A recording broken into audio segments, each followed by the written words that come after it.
Gadis itu sedang bersiap menjadi pengantin baru dari sekte terkuat, tetapi tiba-tiba diserang oleh seorang pembunuh. Pembunuh wanita itu bahkan tidak segan-segan menanggalkan pakaian di depan pria itu. Tujuan mereka adalah menyamar sebagai pengantin baru untuk menyusup ke sekte. Misi Van Enam Sam kali ini adalah mendapatkan peta sekte. Jika berhasil, dia bisa meninggalkan Wu Feng untuk menjalani kehidupan yang bebas. Namun sekte itu adalah sekte independen, medannya berbahaya, di mana-mana adalah racun, sehingga tantangan pertama yang diberikan Han Hate padanya adalah uji racun. Meskipun matanya ditutup, Van Enam Sam tetap dengan gagah meminum cangkir racun pertama lalu memilih cangkir penawar yang tepat. Trik-trik ini sama sekali tidak menyulitkannya. Chung TV adalah putra kedua dari sekte, tetapi sepanjang hari hanya bermain-main. Hal yang paling disukai olehnya adalah berbaring santai mendengarkan wanita cantik bernyanyi dan bermain alat musik. Saat sedang tenggelam dalam kesenangan, pengawal BCHNGC Kim PHN mendobrak pintu dan masuk. Hari ini adalah hari sekte memilih pengantin baru dan mereka harus membawa tuan muda kedua sekte itu kembali. Untuk menyamar sebagai pengantin baru tanpa meninggalkan kesalahan, Van Enam Sam harus mempelajari penampilan seorang nona muda terhormat, berjalan harus tegak, berbicara dengan lembut, dan tidak boleh menunjukkan bahwa dia tahu seni bela diri. Misi kali ini harus dimenangkan untuk mendapatkan kehidupan yang bebas, dan jika gagal dia hanya memiliki satu akhir, yaitu kematian. Namun, mati di tangan sekte setidaknya lebih melegakan daripada diseret kembali ke Wu Feng untuk disiksa. Sudah beberapa generasi sekte ini tidak memiliki banyak keturunan, sehingga syarat pemilihan pengantin baru kali ini selain cantik adalah memiliki kesehatan yang baik. Selama dijamin memiliki tubuh yang baik untuk melahirkan banyak anak pasti akan terpilih. Itulah sebabnya Van Enam Sam setiap hari minum semangkuk obat untuk memulihkan tubuhnya. Han Hate memimpin sekelompok orang Wu Feng ke toko obat di luar jalan sekte dan membuat onar. Han membunuh semua orang lalu membawa semua obat kembali ke Wu Feng. Dan tidak lupa mengatakan dengan keras tentang Wu Feng yang akan menyusupkan orang ke sekte kepada pemilik toko obat. Sebelum pergi dia juga meninggalkan satu sayatan pisau di tubuh pria itu. Chung TV dipaksa kembali ke sekte segera. Di luar dia terlihat dingin tetapi karakternya tidak berbeda dari seorang anak kecil. Hanya sibuk bermain dan tidak memperhatikan urusan sekte. Hal ini membuat ayahnya dan kakak laki-lakinya sangat pusing.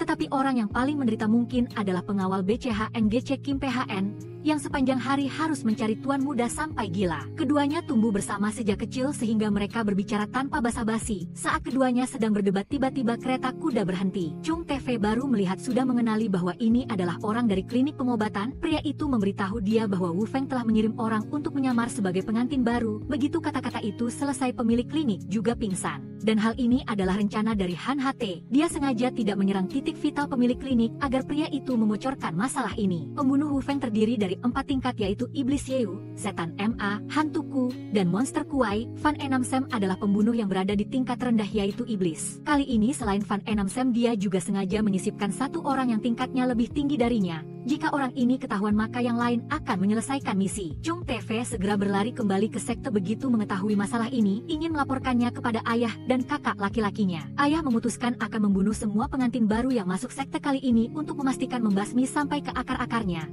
Tetapi Chung TV yang pada dasarnya berhati baik tidak ingin ada darah tertumpah lalu menasihati ayahnya untuk berhenti. Namun sebuah janji yang telah diucapkan olehnya tidak bisa diubah, maka Chung TV memutuskan akan mencari cara untuk menyelamatkan kelompok pengantin baru ini. Belasan joli bunga dibawa ke sekte, satu persatu pengantin baru yang cantik turun tetapi segera ditembak oleh puluhan anak panah, menciptakan sebuah adegan bencana yang kejam. Ketika Van Enam Sam sadar dia melihat dirinya terkunci di penjara bersama pengantin baru lainnya. Anak panah barusan hanyalah obat bius dan tidak melukai mereka. Melihat pemandangan ini dia teringat saat dia ditangkap ke Wu Feng. Harus bertarung dan saling membunuh untuk memenangkan rencana pembunuh baru bisa menyelamatkan nyawanya. Chung TV menggunakan dalih membawa pengantin baru ke klinik pengobatan untuk menguji obat untuk membawa mereka keluar. Van Enam Sam ingin memisahkan diri lalu sendirian pergi ke satu arah, tetapi segera dihentikan oleh Chung TV. Dia lalu beralasan bahwa dia tidak percaya Chung TV akan membantu mereka melarikan diri sehingga dia mencari jalan keluar sendiri. Saat ini sekelompok pengawal datang, Chung TV memberinya topengnya lalu menggunakan jubahnya untuk menutupi dirinya. Dengan begitu baru berhasil menghindari satu babak. Chung TV memimpin rombongan pengantin baru ke jalan pintas yang sering dia gunakan untuk menyelinap keluar, berniat membuka pintu untuk membebaskan mereka, tetapi sebuah jurus dipukulkan, pintu jalan pintas segera tertutup.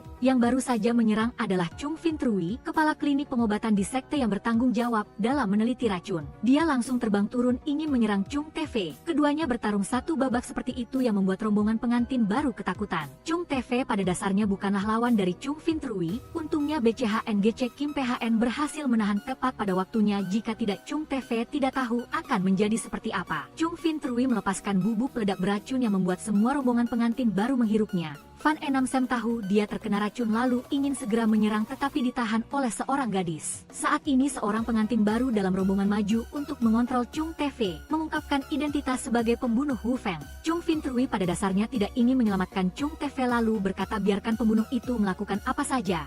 Saat dia hendak menyerang Chung Hoanfei, sudah tepat waktu memberikan satu serangan telapak tangan dan menyelamatkan Chung TV. Pembunuh yang tertangkap adalah TRNH Namye yang disusupkan oleh Wu Feng untuk membunuh sekta. Tertangkap kali ini membuatnya menjadi kelinci percobaan obat dari Chung Fintrui. Han memasukkan sejenis racun yang baru ditelitinya ke dalam tubuhnya. Racun itu tidak membunuhnya seketika tetapi perlahan mengikis tubuhnya hingga membuatnya hidup lebih buruk daripada mati. TRNH Namye saat ini teringat kembali kata-kata yang dipercayakan Han Hate padanya sebelum memasuki sekta. Misi kali ini adalah agar dia melindungi pembunuh lain yang tidak lain adalah gadis yang menarik tangan Fan Enam Sam saat ini. Karena sepenuh hati mencintai Han Hate maka dia rela harus menyelesaikan misi, melindungi gadis itu sampai napas terakhir. Chung TV mengingat kejadian semalam dan sangat kesal. Nama Chung Fintrui itu sungguh keterlaluan. Kekuatan tangan yang begitu kuat membuat punggungnya sekarang sakit setengah mati. Tiba-tiba teringat sesuatu, Chung TV bergegas pergi ke asrama wanita ini mencari Fan Enam Sam. Mama tidak ingin membiarkannya masuk, tetapi siapa di sekte ini yang bisa menghentikan leluhur kecil itu? Begitu bertemu kembali dengan Fan Enam Sam, suasana hati Chung TV juga sedikit berubah.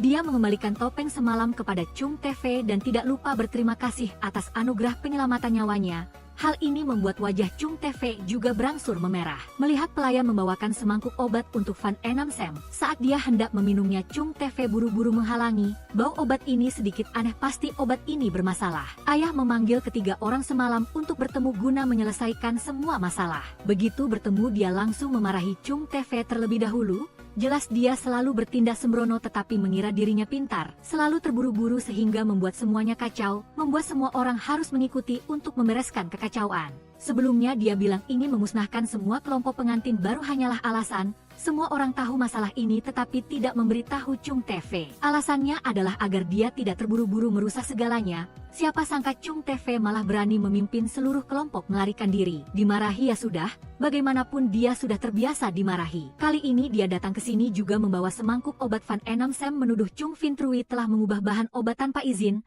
Pasti ada konspirasi lain. Mengira telah melakukan jasa besar, siapa sangka orang yang dihukum malah dirinya sendiri. Memang resep obat itu telah diubah oleh Chung Fintrui tetapi itu adalah perintah dari ayah. Beberapa tahun ini kabut racun di sekte mereka semakin tebal sehingga harus meningkatkan obat untuk menghadapinya. Berbicara tentang masalah ini menyentuh titik sensitif ayah lagi. Nama Chung TV ini sepanjang hari hanya bermain-main, tidak peduli dengan urusan sekte sehingga bahkan masalah ini pun tidak dia ketahui. Karena dia ingin bermain-main seperti itu, lebih baik dia pergi saja, jangan kembali lagi. Meskipun mengusir putranya, ayah di dalam hati juga tidak nyaman. Masalah ini hanya VCP Haunhan yang bisa menasihatinya. Dia tahu meskipun di mulut sering memarahi Chung TV, tetapi selalu menempatkan putra ini di dalam hati. Bagaimanapun juga Chung TV masih kecil, lain kali kedua ayah dan anak itu berbicara perlahan bukankah akan lebih santai. Hari ini adalah hari pemeriksaan kesehatan untuk para pengantin baru yang baru masuk sekta. Kabut racun di sekte sangat tebal, mudah mempengaruhi kemampuan untuk melahirkan,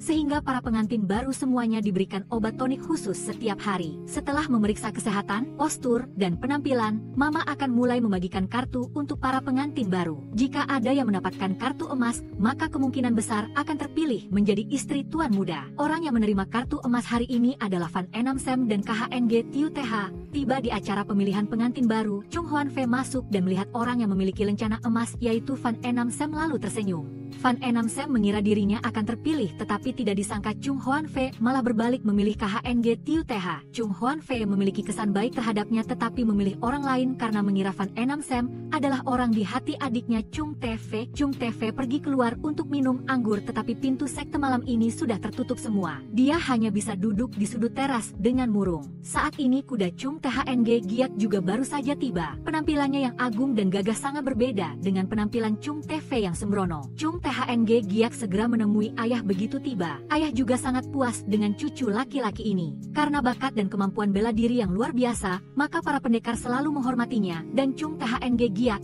adalah orang yang paling menonjol untuk posisi ayah yang baru setelah Chung Hoan Fei. Baru saja kembali sudah mendengar tentang pembunuh dari Wu Feng yang menyusup ke sekte dengan menyamar sebagai nona muda dari keluarga TRNH. Ayah segera menyerahkan kepada Chung THNG Giat untuk menyelidiki masalah ini malam itu juga. Fan Enam Sam merasa sangat khawatir karena jika dia tidak terpilih bukankah misinya akan gagal. Malam itu Fan Enam Sam datang ke kamar THNG Quan Tin. Keduanya tampaknya juga telah menyadari identitas satu sama lain, tetapi tidak disangka di dalam kamar masih ada satu orang lagi, yaitu KHNG Tiu TH. THNG Quan Tin menuangkan secangkir teh untuk Fan Enam Sam, tetapi melihat dia memberi isyarat, Fan Enam Sam tidak meminumnya, hanya mengetuk cangkir teh 3 kali lalu memberikannya kepada KHNG Tiu TH. Gadis itu meminumnya dengan nikmat tanpa tahu bahwa saat mengetuk tangan Fan Enam Sam diam-diam telah menaruh racun dari kuteknya ke dalamnya. Chung TV sedang asyik minum anggur tiba-tiba dipanggil kembali untuk menemui para tetua. Di kereta entah bagaimana masih ada sepupu Chung THNG, tuan dari istana perdagangan THNG Chung. Keduanya seperti anjing dan kucing bertengkar sepanjang perjalanan yang membuat BCHNG Cek Kim PHN benci, ingin segera melompat turun dari kereta. Sekte malam ini tiba-tiba memadamkan lentera langit dan ini adalah pertanda bahwa kepala keluarga telah meninggal. Pengawal dengan cepat menggeledah sampai ke asrama wanita. THNG Quan Tin saat ini tiba-tiba melihat Fan Enam Sam dengan pakaian hitam di atas atap, lalu memberi isyarat padanya untuk menyelinap ke kamarnya dan mengalihkan perhatian kelompok pengawal ke tempat lain. Pengawal menyerbu masuk ke kamar THNG Quan Tin ingin memeriksa Fan Enam Sam. Saat ini hanya terlihat dia sedang berbaring di tempat tidur dengan wajah penuh luka borok. Para pengawal masih waspada sehingga mereka membalik kaki untuk memeriksa.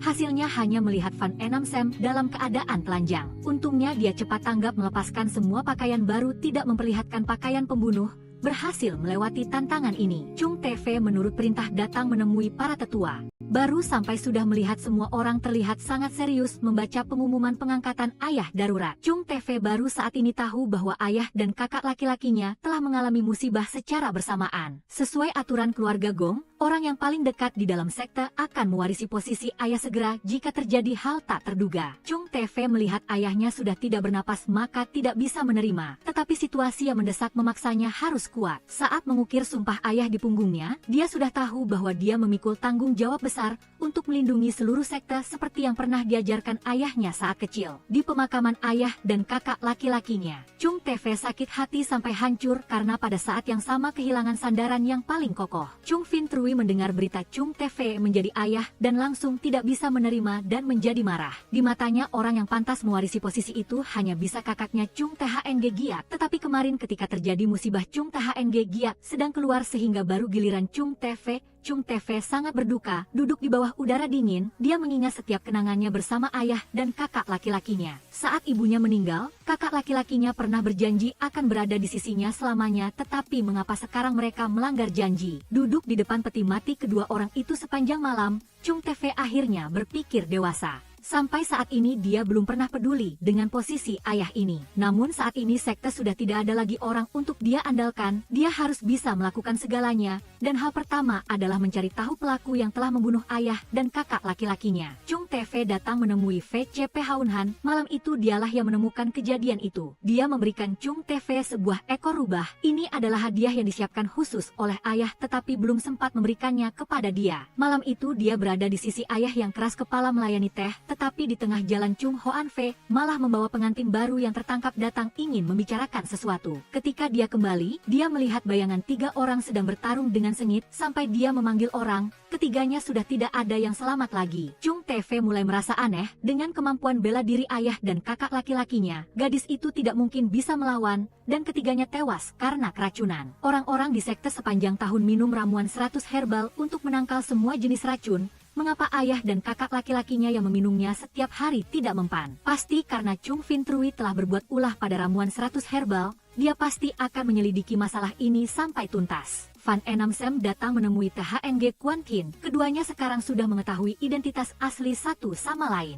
Sekarang keduanya berada di garis depan yang sama, hanya bisa saling mengandalkan untuk menyelesaikan misi. THNG Quan Tin yang berada di tingkat setan MA lebih tinggi 1 tingkat dari Fan Enam Sam, dia merasa Fan Enam Sam sangat bodoh. Kemarin dia memberi isyarat bahwa cangkir teh tidak ada racun, Fan Enam-sem malah salah paham dan menaruh racun untuk diminum KHNG Tiu TH. Hal yang perlu dia lakukan sekarang adalah segera menghilangkan racun di kukunya. Jika tidak ketika orang sekte datang menyelidiki, dia juga tamat. Kemarin Fan Enam-sem keluar untuk menyelidiki dan mengetahui bahwa Chung TV telah mewarisi posisi ayah. Sekarang KHNG Tiu TH telah keracunan sehingga THNG Quan Qin kemungkinan akan mendapatkan kartu emas. Namun dia sengaja membuat dirinya terkena flu saat pemeriksaan kesehatan karena tujuan THNG Quan Qin pada dasarnya bukan ayah melainkan tuan muda kedua Chung THNG Gia. Tujuan selanjutnya dari Fan Enam-sem adalah Chung TV, tetapi dia tidak memiliki pengetahuan apapun tentang pria itu. THNG Quan Qin memberinya petunjuk, sejak kecil Chung TV sudah kekurangan kasih sayang ibu dan sering dimarahi ayah. Fan Enam-sem langsung tahu harus menyerang di titik mana pria itu. Jika berhasil maka bulan ini dia akan merasa tenang. Sebelum masuk ke sini mereka telah dipaksa minum telur lalat setengah bulan Ban Muin. Ketika lalat ini bersarang di tubuh, jika setiap setengah bulan tidak minum penawarnya maka tubuh akan merasakan sakit seperti disiksa. Fan Enam-sem sengaja melepaskan lentera bunga untuk mengirim pesan keluar agar Chung TV mengejarnya. Saat ini dia kembali menggunakan kartu emosional mengatakan dia merindukan kerabatnya ingin kembali dan lentera bunga ini adalah untuk dikirim kepada ayahnya yang telah meninggal untuk mengungkapkan rasa rindunya pada beliau. Chung TV mendengar sampai sini langsung tidak waspada dan ingin melepaskan dia. Chung TV dan Fan Enam-sem duduk bersama mengobrol, dia sambil menangis menceritakan kembali tentang ayahnya yang hilang saat berlayar ke laut. Dia melepaskan lentera bunga karena ingin ayahnya di alam baka bisa mengerti perasaan putrinya. Melihat Fan Enam-sem berlinang air mata membuat Chung TV merasa sangat bersalah.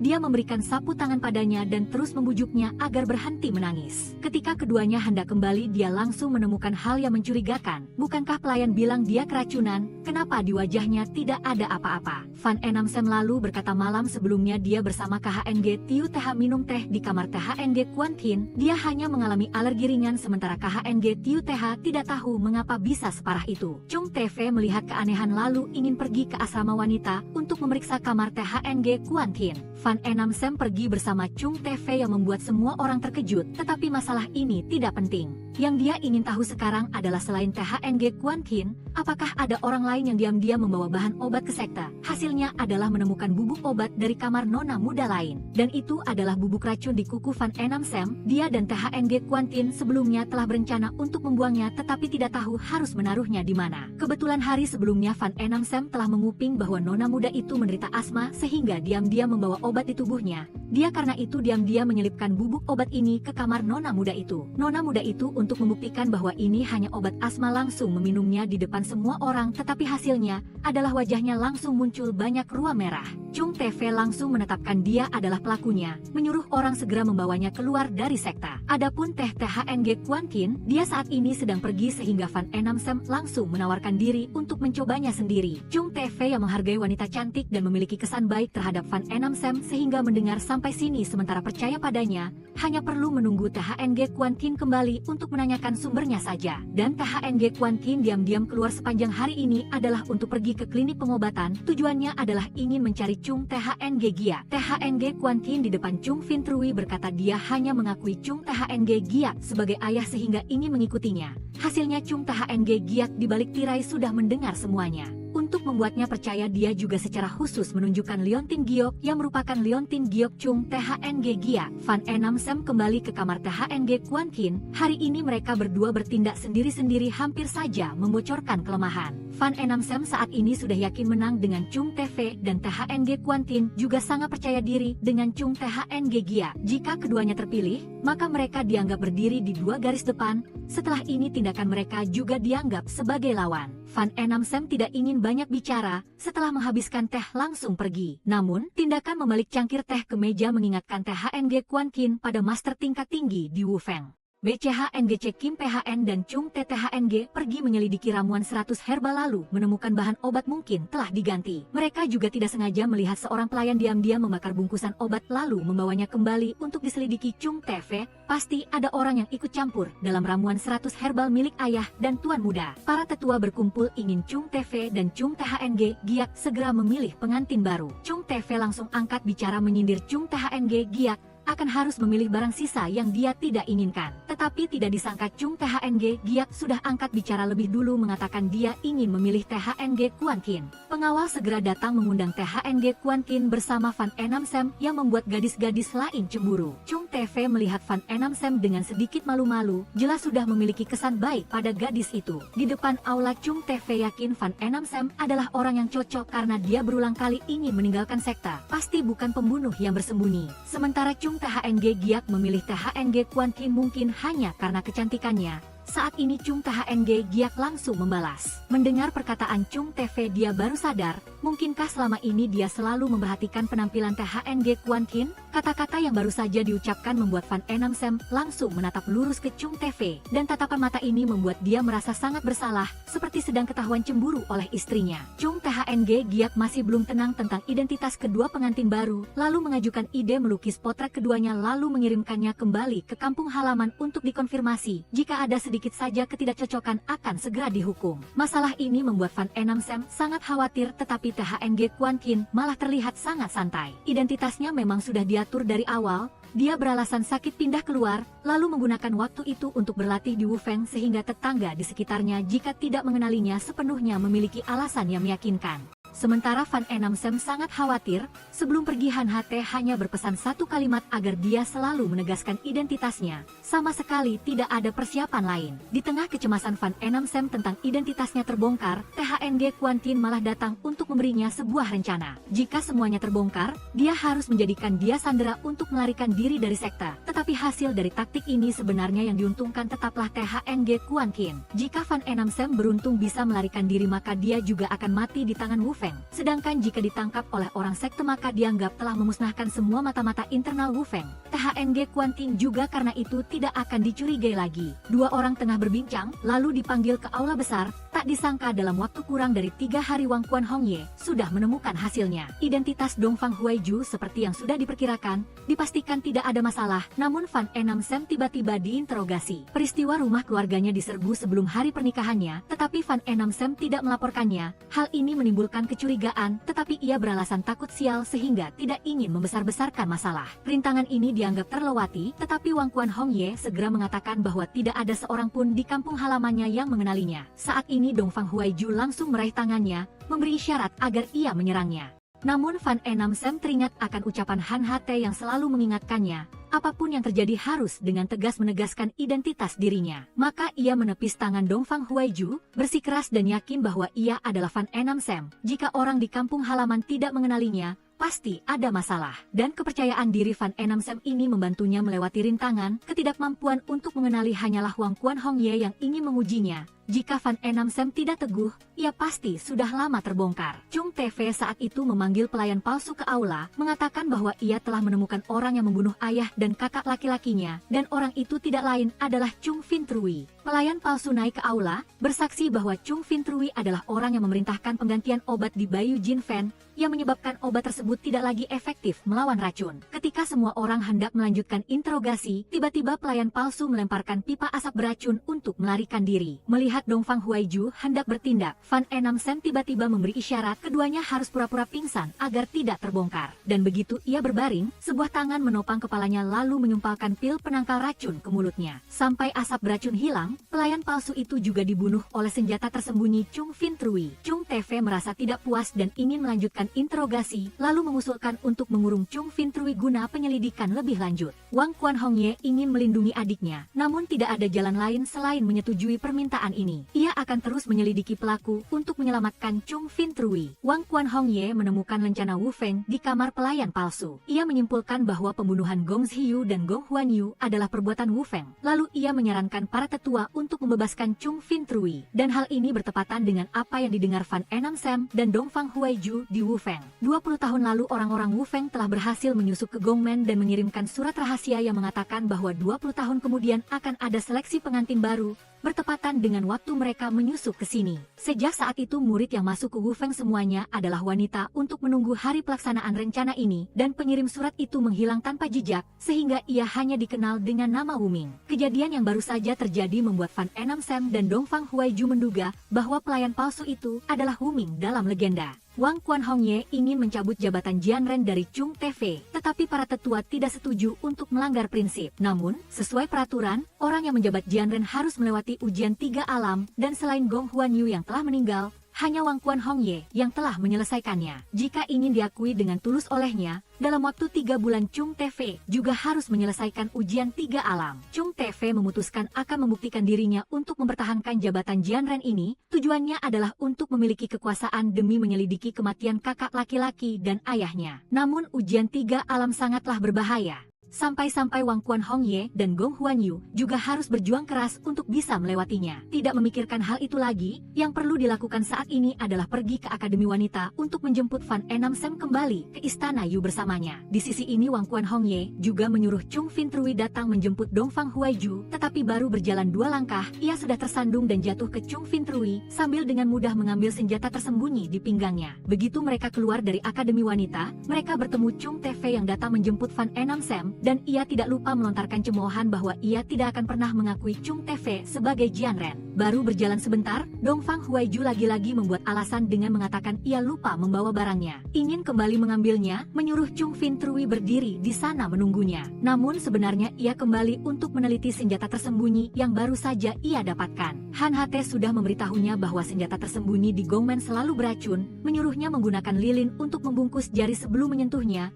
Dan kali ini Dongfang Huaiju mendapatkan cukup banyak. Baru saja bersiap untuk pergi, ia bertemu Fan Enam Sam yang sedang bersiap untuk berangkat bersama Chung TV. Ia kembali menyindir, menyuruhnya memeriksa barang-barangnya. Sebelum pergi ia juga tidak lupa meninggalkan isyarat untuk mengingatkan Fan Enam Sam. Fan Enam Sam melihat isyarat itu dan segera kembali ke kamar untuk memeriksa, tetapi tidak menemukan apa-apa. Ia langsung teringat Han Hate pernah mengatakan isyarat itu menunjuk arah. Jika di kamar tidak ada apa-apa, ia harus memperhatikan sepanjang jalan. Dongfang Huaiju berpura-pura mengambil barang lalu kembali ke tempat Chung Fintrui. Ia ingin meninggalkan senjata tersembunyi di tubuhnya tetapi gagal, sehingga ia terpaksa berpura-pura tidak terjadi apa-apa dan mengikutinya kembali ke Istana Jue. Pertama kali tiba di Istana Jue memang membuat mata terbelalak, seluruh istana luas tetapi tidak ada satupun orang. Alasannya adalah Wang Quan Hongye tidak suka keramaian sehingga ia menyuruh semua pelayan untuk mundur, hanya boleh muncul ketika ia membutuhkannya. Chung Fintrui melihat mata gadis ini yang bersemangat ingin bertemu kakaknya,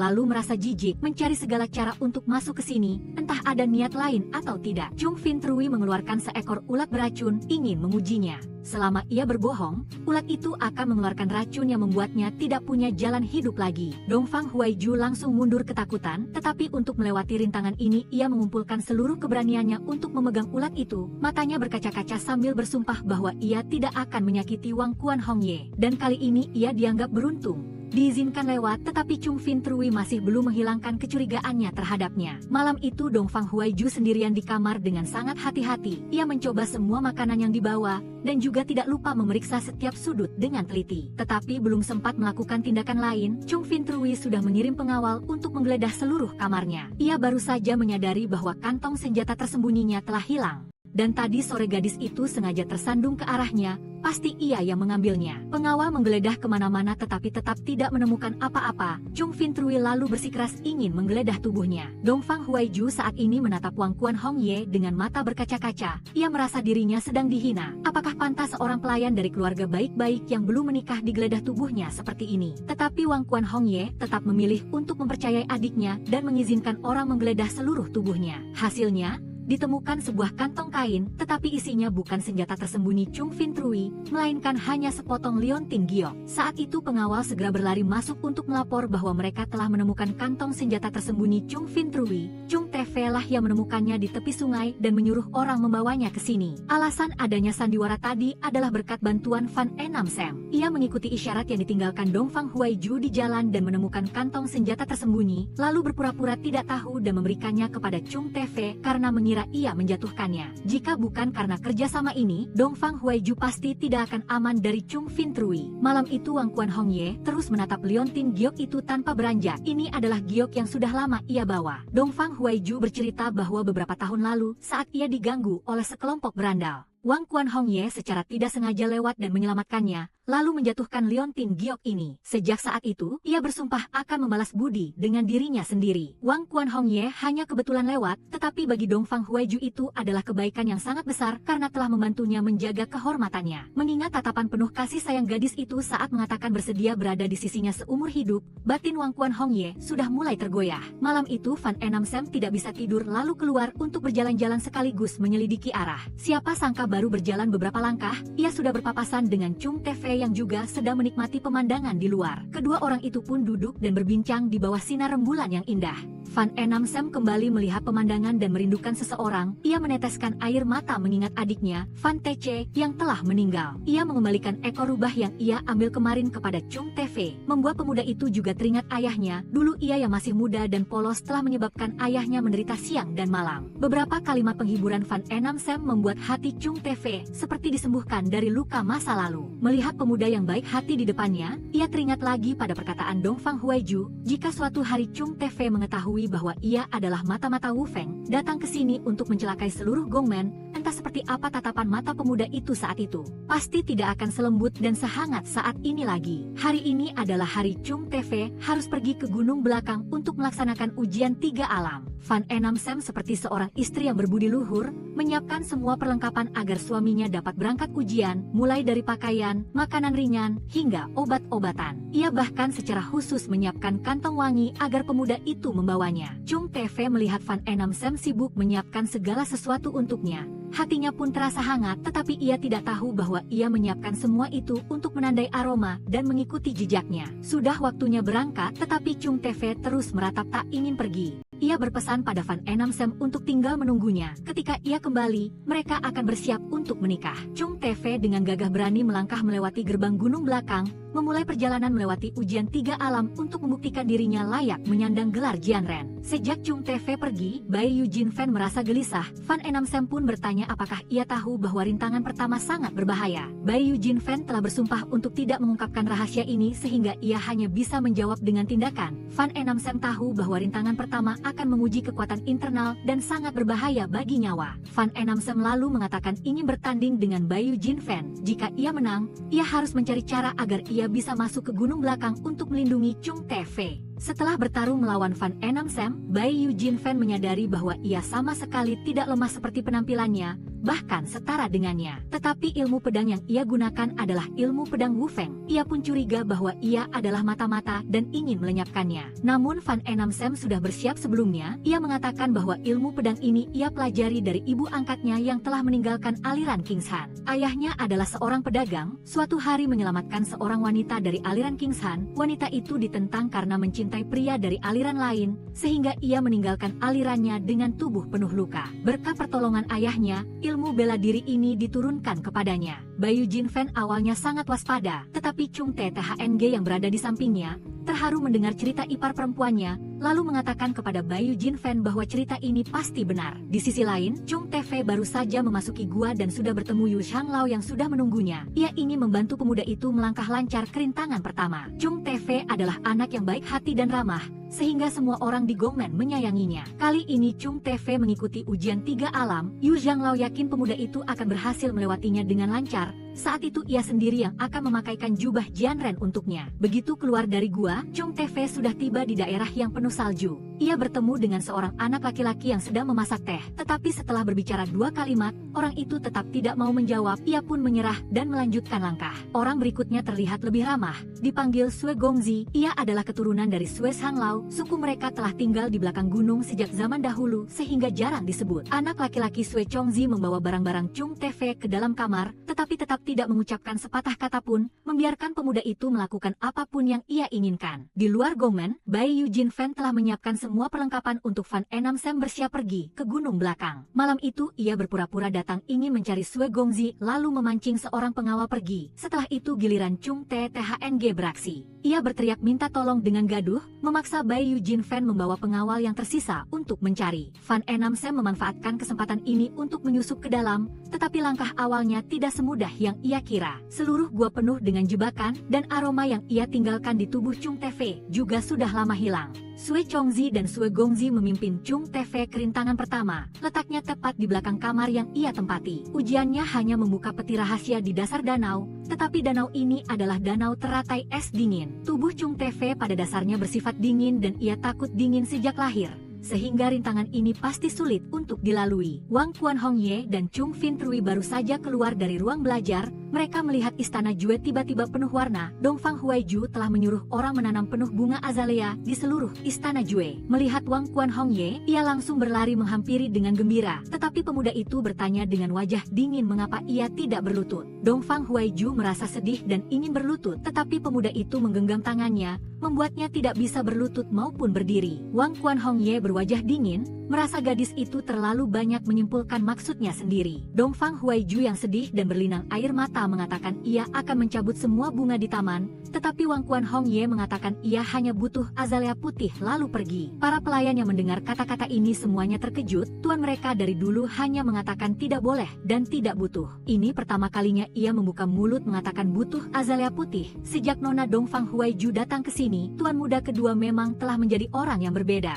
Chung Tefei terus menatap danau es dan tidak tahu harus berbuat apa untuk melewatinya. Fan Enam Sam telah menyiapkan banyak pakaian hangat untuknya, tetapi ia tidak bisa mengenakannya lalu menyelam. Tetapi semakin lama ia menatap, semakin ia merasa familiar. Tahun itu saat ia masih kecil pergi bermain, ia pernah tersesat ke tempat yang sangat dingin dan ada teratai batu seperti itu. Ternyata ia pernah ke tempat ini sejak kecil. Dua kakak beradik Wang Quan Hongye pergi mencari Nyonya Wuji untuk membicarakan suatu hal. Untuk menggulingkan Chung Tefei, hanya ada satu cara, yaitu mengetahui identitas aslinya, dan orang yang paling jelas mengetahuinya adalah Nyonya Wuji karena dulunya ia adalah pelayan dekat ibu Chung Tefei. Wang Quan Hongye berjanji akan mengizinkan Nyonya Wuji keluar dari Gongmen jika ia membantunya membuktikan identitas asli Chung Tefei. Kapanpun ia teringat masa lalu, ia bisa datang menemuinya kapan saja. Beberapa hari ini Chung Tefei menghabiskan banyak energi internal, mencoba segala cara untuk melewati rintangan ini, tetapi semuanya gagal. Berkat perhatian dari Sue Chongzi dan Sue Gongzi, ia masih bisa bertahan hidup. Chung Tefei mendengar suara perkelahian di luar lalu bergegas keluar untuk melihat. Orang yang sedang berkelahi dengan Sue Chongzi adalah calon istrinya,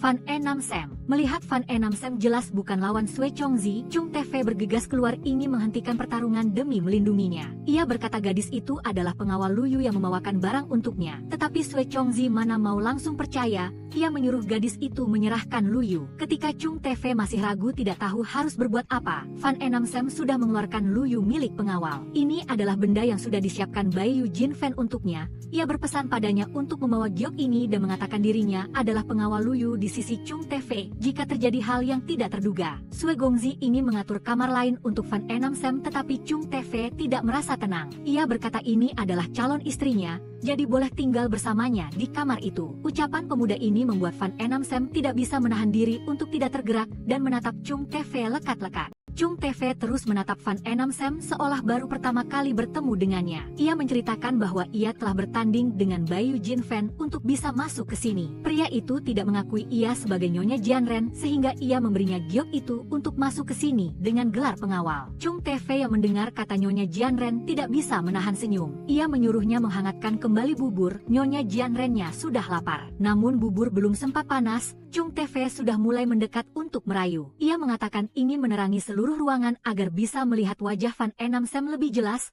membuat gadis itu malu dan pergi ke tempat lain. Melihat Chung Tefei duduk memasak bubur, ia tanpa sadar teringat kembali pada perkataannya kepada Fan Tece dulu. Jika ia meninggalkan Wu Feng, ia akan mencari seseorang yang mencintainya dan hidup bersama orang itu di tempat yang damai, setiap hari makan sayur dan bubur sederhana tetapi bahagia. Pemandangan itu kini terbentang di depan mata Fan Enam Sam. Chung Tefei membawakannya semangkuk bubur panas dan berkata mulai sekarang ia tidak akan membiarkannya menderita lagi. Kata-kata ini membuat Fan Enam Sam tak tertahankan meneteskan air mata. Dari dulu hingga sekarang, tidak pernah ada orang yang memperlakukannya sehangat ini. Keduanya sedang tenggelam dalam kebahagiaan, lalu menerima kabar buruk, Yu Zhanglao meninggal secara misterius. Jianren harus segera kembali. Chung Tefei belum menyelesaikan ujian. Jika ia keluar maka dianggap kalah, tetapi ia tetap memilih untuk kembali. Ayahnya pernah berkata tanggung jawab Jianren adalah merawat keluarganya, Sekarang terjadi masalah di rumah, ia tidak mungkin tidak kembali. Sesampainya di sana, ia melihat semua orang sudah berkumpul lengkap di aula besar. Di lukisan masih tersisa jejak pembunuh. Orang yang menyerang Yu Shanglao adalah Wu Ming dari aliran Wu Feng. Fan Enam Sem baru saja kembali ke kamar dan sudah melihat Dongfang Huaiju menunggunya sejak tadi. Gadis itu bahkan mengatakan telah menggeledah lemari pakaiannya dan menemukan sapu tangan, membuat ia terkejut sesaat takut gadis itu akan menemukan sesuatu yang rahasia. Dongfang Huaiju memberitahu bahwa Yu Shanglao telah meninggal dan pelaku dari kejadian ini adalah Wu Ming. Tidak seperti yang mereka duga sebelumnya, Wu Ming bukanlah pelayan palsu, melainkan orang lain yang bersembunyi di Gongmen ini. Para tetua rapat bersama Chung TV dan kakak beradik Wang Quan Hongye untuk mencari cara mengatasi kasus Yu Shanglao. Wang Quan Hongye ingin menangani masalah ini sendiri, tetapi setelah kasus pelayan palsu, Chung TV tidak lagi mempercayainya, lalu ia menggunakan jabatan Jianren untuk menentang hal ini. Namun Wang Quan Hongye beralasan pemuda itu telah keluar dari 3 alam padahal belum menyelesaikan ujian. Hal ini membuktikan bahwa ia telah kalah dan harus menyerahkan jabatan Jianren. Para tetua beralasan masalah ini sangat penting sehingga mereka melanggar aturan dan tidak mempermasalahkan Chung TV. Wang Quan Hongye yang melihat hal itu juga ingin melanggar aturan. Ia mengusulkan batas waktu 10 hari untuk menemukan Wu Ming. Dan dalam 10 hari itu Chung TV juga harus menyelesaikan ujian. Jika tidak, ia harus menyerahkan tahta Jianren kepada orang yang lebih berbakat. Para tetua jika tidak menyetujui usulan ini akan dianggap memihak sehingga mereka terpaksa mengangguk setuju. Yu Shanglao meninggal mendadak sehingga keturunannya menggantikan posisinya. Orang ini adalah Yu Gongzi, orang yang pernah membantu Chung TV mencoba obat sebelumnya. Chung TV datang mencari Fan Enam Sem, ingin ia mencari cara untuk membantunya melewati rintangan ini. Ia mengatakan ia sudah dengar dari Bayu Jin Fan bahwa rintangan ini adalah pemeriksaan kekuatan internal, jadi yang perlu Chung TV lakukan sekarang adalah melatih kekuatan internalnya. Jika ia tidak mengatakannya, pemuda itu mungkin akan mengira ini adalah ujian berenang, benar-benar seperti anak kecil. Sebelum pergi, Chung TV memanggilnya Ayun, membuat Fan Enam Sem tertegun. Apakah ini sedikit mirip dengan nama panggilan kucing? Namun Chung TV dengan polos mengatakan ia suka Ayun, membuatnya malu hingga wajahnya memerah. Dongfang Huaiju datang ke sisi Wang Quan Hongye ingin membantunya mengasah tinta. Keduanya juga berbicara tentang arti berbagai jenis bunga. Ia bertanya apakah gadis itu tahu arti bunga azalea. Tentu saja ia menanamnya dengan maksud tertentu. Dongfang Huaiju ingin menunjukkan niatnya untuk selamanya menjadi milik pemuda itu sehingga ia menanam begitu banyak bunga azalea. Wang Quan Hongye yang awalnya ingin mengusirnya, tetapi setelah mendengar kata-kata itu, ia menjadi luluh dan menyuruhnya tetap di sana melanjutkan mengasah tinta untuknya. Chung TV baru saja sadar dan melihat Fan Enam Sem berada di samping ranjangnya. Ternyata malam itu gadis itu datang mencarinya ingin menanyakan sesuatu. Siapa sangka ia malah menyaksikan pemuda itu berlatih dengan cara berendam di bak batu hingga pingsan. Saat ini Chung TV baru sadar, apakah gadis itu melihat tato kupu-kupu di punggungnya atau tidak? Meskipun ia melihat semuanya, ia hanya berpura-pura tidak melihat apa-apa dan menyuruh pelayan membawanya keluar. Saat ini Chung TV baru bisa bernapas lega. Keduanya duduk bersama minum teh membahas strategi bagaimana melewati rintangan ujian kali ini. Chung TV sejak lahir sudah takut dingin bawaan, sungguh tidak ada cara untuk menahan dingin di bawah danau es. Saat ini ia kembali teringat masa kecilnya. Ayahnya terus memaksanya berlatih di bawah salju tanpa boleh istirahat. Saat itu ia masih marah pada ayahnya mengapa harus bersikap keras padanya. Fan Enam Sem lalu bercerita tentang keluarganya.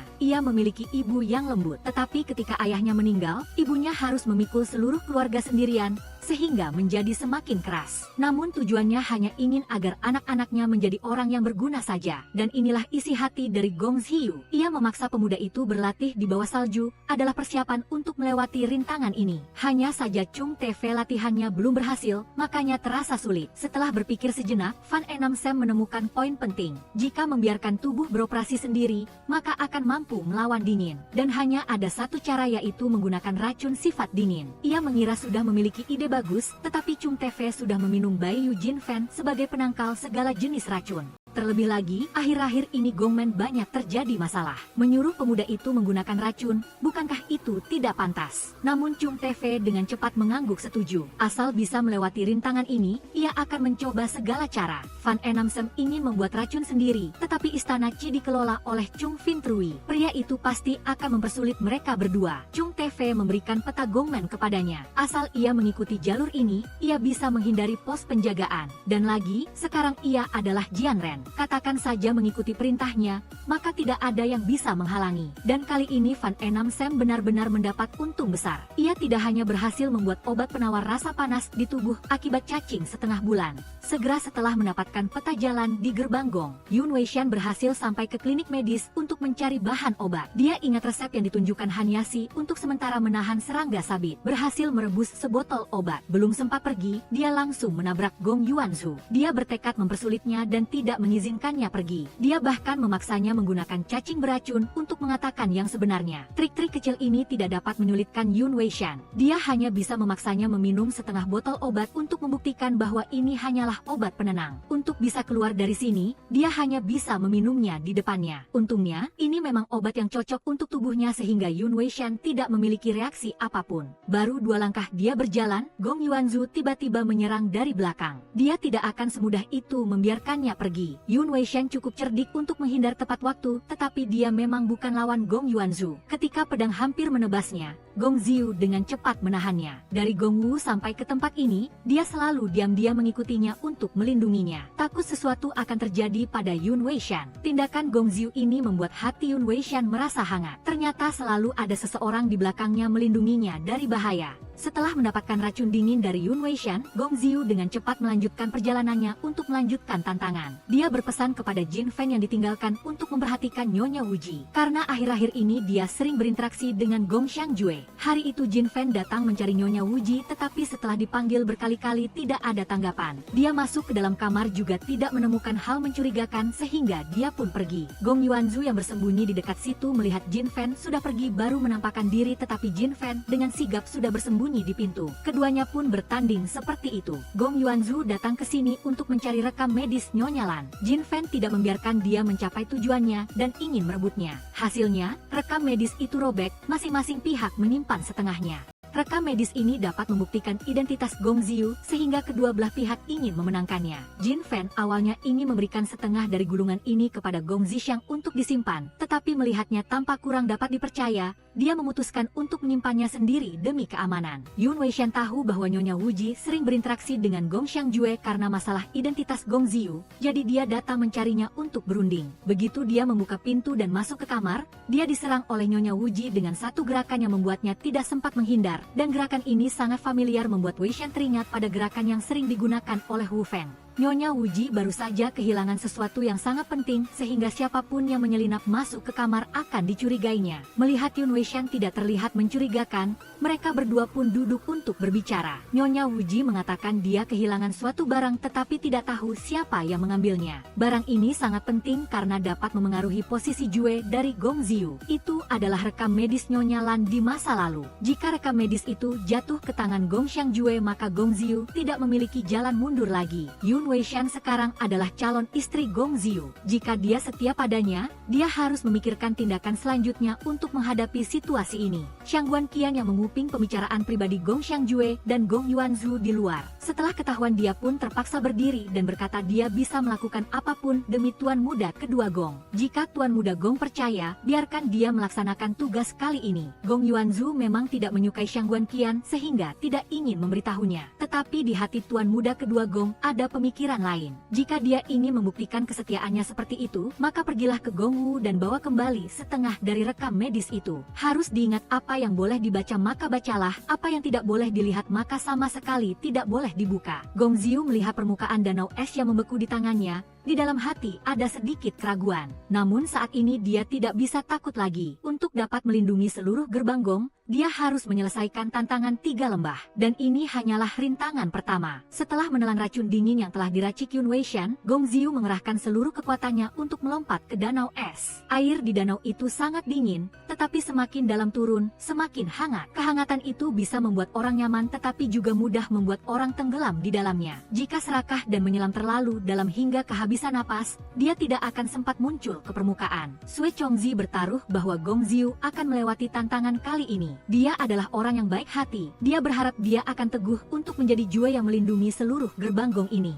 Menyelam hampir mencapai dasar danau, Gong Xiu sudah hampir kehabisan napas. Jika sekarang dia muncul ke permukaan, semua usahanya akan sia-sia. Dia pun bertekad menyelam lebih dalam saat memeluk kotak itu ke dada. Saat itulah dia kehabisan oksigen. Ketika Gong Xiu perlahan tenggelam, sebuah tangan memeluknya, menyalurkan oksigen agar dia sadar kembali, dan orang itu adalah Yun Weishan. Gong Xiu yang mendapatkan udara segera berenang ke tepi. Saat dia menyelesaikan tantangan, Yun Weishan juga kehabisan napas dan pingsan. Ketika Yun Weishan sadar kembali, dia melihat dirinya terbaring rapi di tempat tidur. Gong Xiu bahkan dengan hati-hati membawakan semangkuk bubur panas untuknya. Dia melihat bibirnya dan teringat saat mereka berdua bersama-sama melewati tantangan. Saat Yun Weishan hampir tenggelam, dia dengan cepat memberikan tali kepada Gong Xiu, hingga ketika dia berhasil naik ke tepi, dia menggunakannya untuk menariknya. Melihat Yun Weishan tidak sadarkan diri, Gong Xiu hanya bisa mengerahkan tenaga untuk memberinya napas buatan. Ketika matanya terbuka, dia tidak bisa menahan diri untuk memberinya ciuman. Mereka berdua pun terus berdekatan seperti itu. Yun Weishan yang kembali ke gunung lebih dulu, melihat Shangguan Qian sudah menunggu di kamarnya. Dia tidak banyak bicara melainkan mengancamnya agar membantunya mendapatkan setengah dari rekam medis itu. Yun Weishan sebenarnya tidak ingin melakukan ini, tetapi dia diancam olehnya. Tingkat Shangguan Qian memang satu tingkat lebih tinggi dari Yun Weishan. Tugasnya pun karenanya lebih diutamakan. Yun Weishan hanya bisa patuh, tidak bisa melawan. Barang itu saat ini ada di tangan Jin Fan.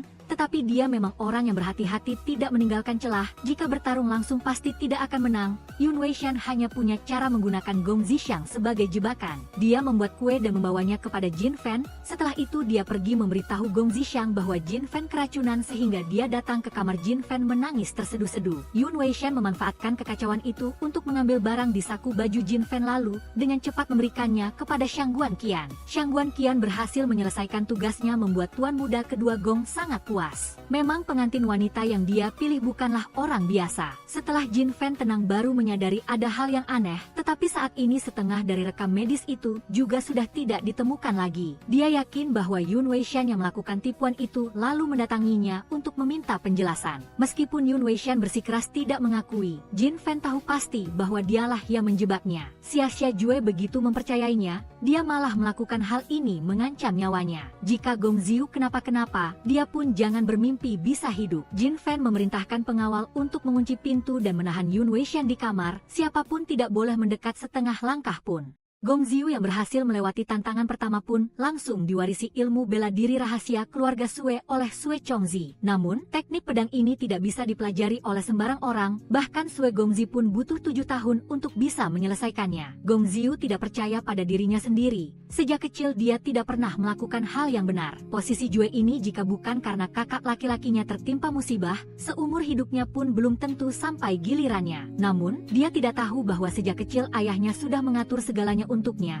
Gong Xiu adalah putra yang paling ia harapkan. Bukti yang paling jelas adalah mengatur Jin Fan untuk melayaninya sejak kecil. Jin Fan awalnya adalah pengawal Hong Yu tingkat tertinggi di gerbang Gong, tetapi Jue saat itu agar dia bisa melayani Gong Xiu, memaksanya melepaskan identitas yang susah payah dia dapatkan, menjadi pengawal Luyu kecil yang mengikuti untuk melindungi Gong Xiu. Gong Xiu kembali dari gunung belakang dengan suasana hati yang gembira, tetapi masuk ke dalam Gong tidak melihat Yun Weishan keluar menyambutnya sehingga dia merasa sangat kehilangan. Gong Xiu akhirnya tahu tentang Nyonya Wuji dan Yun Weishan yang bersekongkol menyerahkan rekam medis ibunya. Dia datang mencari Nyonya Wuji tetapi dia tidak mau bertemu. Gong Xiu hanya bisa berdiri di luar berbicara. Sejak kecil dia sudah dirawat olehnya seperti anak kandungnya. Sekalipun ibu angkat mengambil keputusan apapun, dia tidak akan menyalahkan atau membenci. Gong Xiu kembali mendatangi kamar Yun Weishan, jelas-jelas kuncinya sudah dibuka, tetapi dia tidak ingin masuk. Gong Xiu bertanya kepada Yun Weishan apa sebenarnya yang dijanjikan Gong Xiangjue kepadanya. Dia bisa memenuhi semuanya, tetapi yang didapat hanyalah keheningan darinya. Gong Xiu sangat sakit hati. Dalam perjalanan kembali ke sini ada banyak hal yang ingin dia katakan kepadanya, tetapi saat ini mungkin sudah tidak ada kesempatan lagi. Pintu ini meskipun sudah tidak terkunci, tetapi hatinya sudah terkunci rapat dan kuncinya ada pada Yun Weishan. Gong Xiu tidak ingin berkata apa-apa lagi, hanya meninggalkan kotak brokat di depan pintu lalu pergi dengan hati yang sakit. Ini adalah hadiah peringatan yang susah payah dia bawa pulang untuknya. Tahu bahwa tubuhnya sering panas, dia tidak peduli dengan dinginnya dan membawa sebongkah es ke sini. Melihat hadiah ini Yun Weishan mengerti perasaan Gong Xiu, dia hanya bisa menangis tanpa suara. Nyonya Wuji melihat kamar yang pernah ditinggali Nyonya Lan di masa lalu, melihat lukisan yang tergantung di dinding, mau tak mau teringat hari pertama dia melangkah masuk ke gerbang Gong. Gong. Teringat hari-hari bersama Nyonya Lan merawat Gong Ziyu, semuanya adalah kenangan indah, sudah saatnya dia membuat keputusan memilih kebebasan atau memilih perasaan. Hari ini adalah hari para tetua berkumpul untuk menyelesaikan masalah identitas Gong Ziyu. Dia duduk di kursi Jue dengan wibawa tetapi batinnya tidak ada sedikit pun kegembiraan, tidak peduli apapun yang ibu angkat pilih, dia akan menerima hasilnya.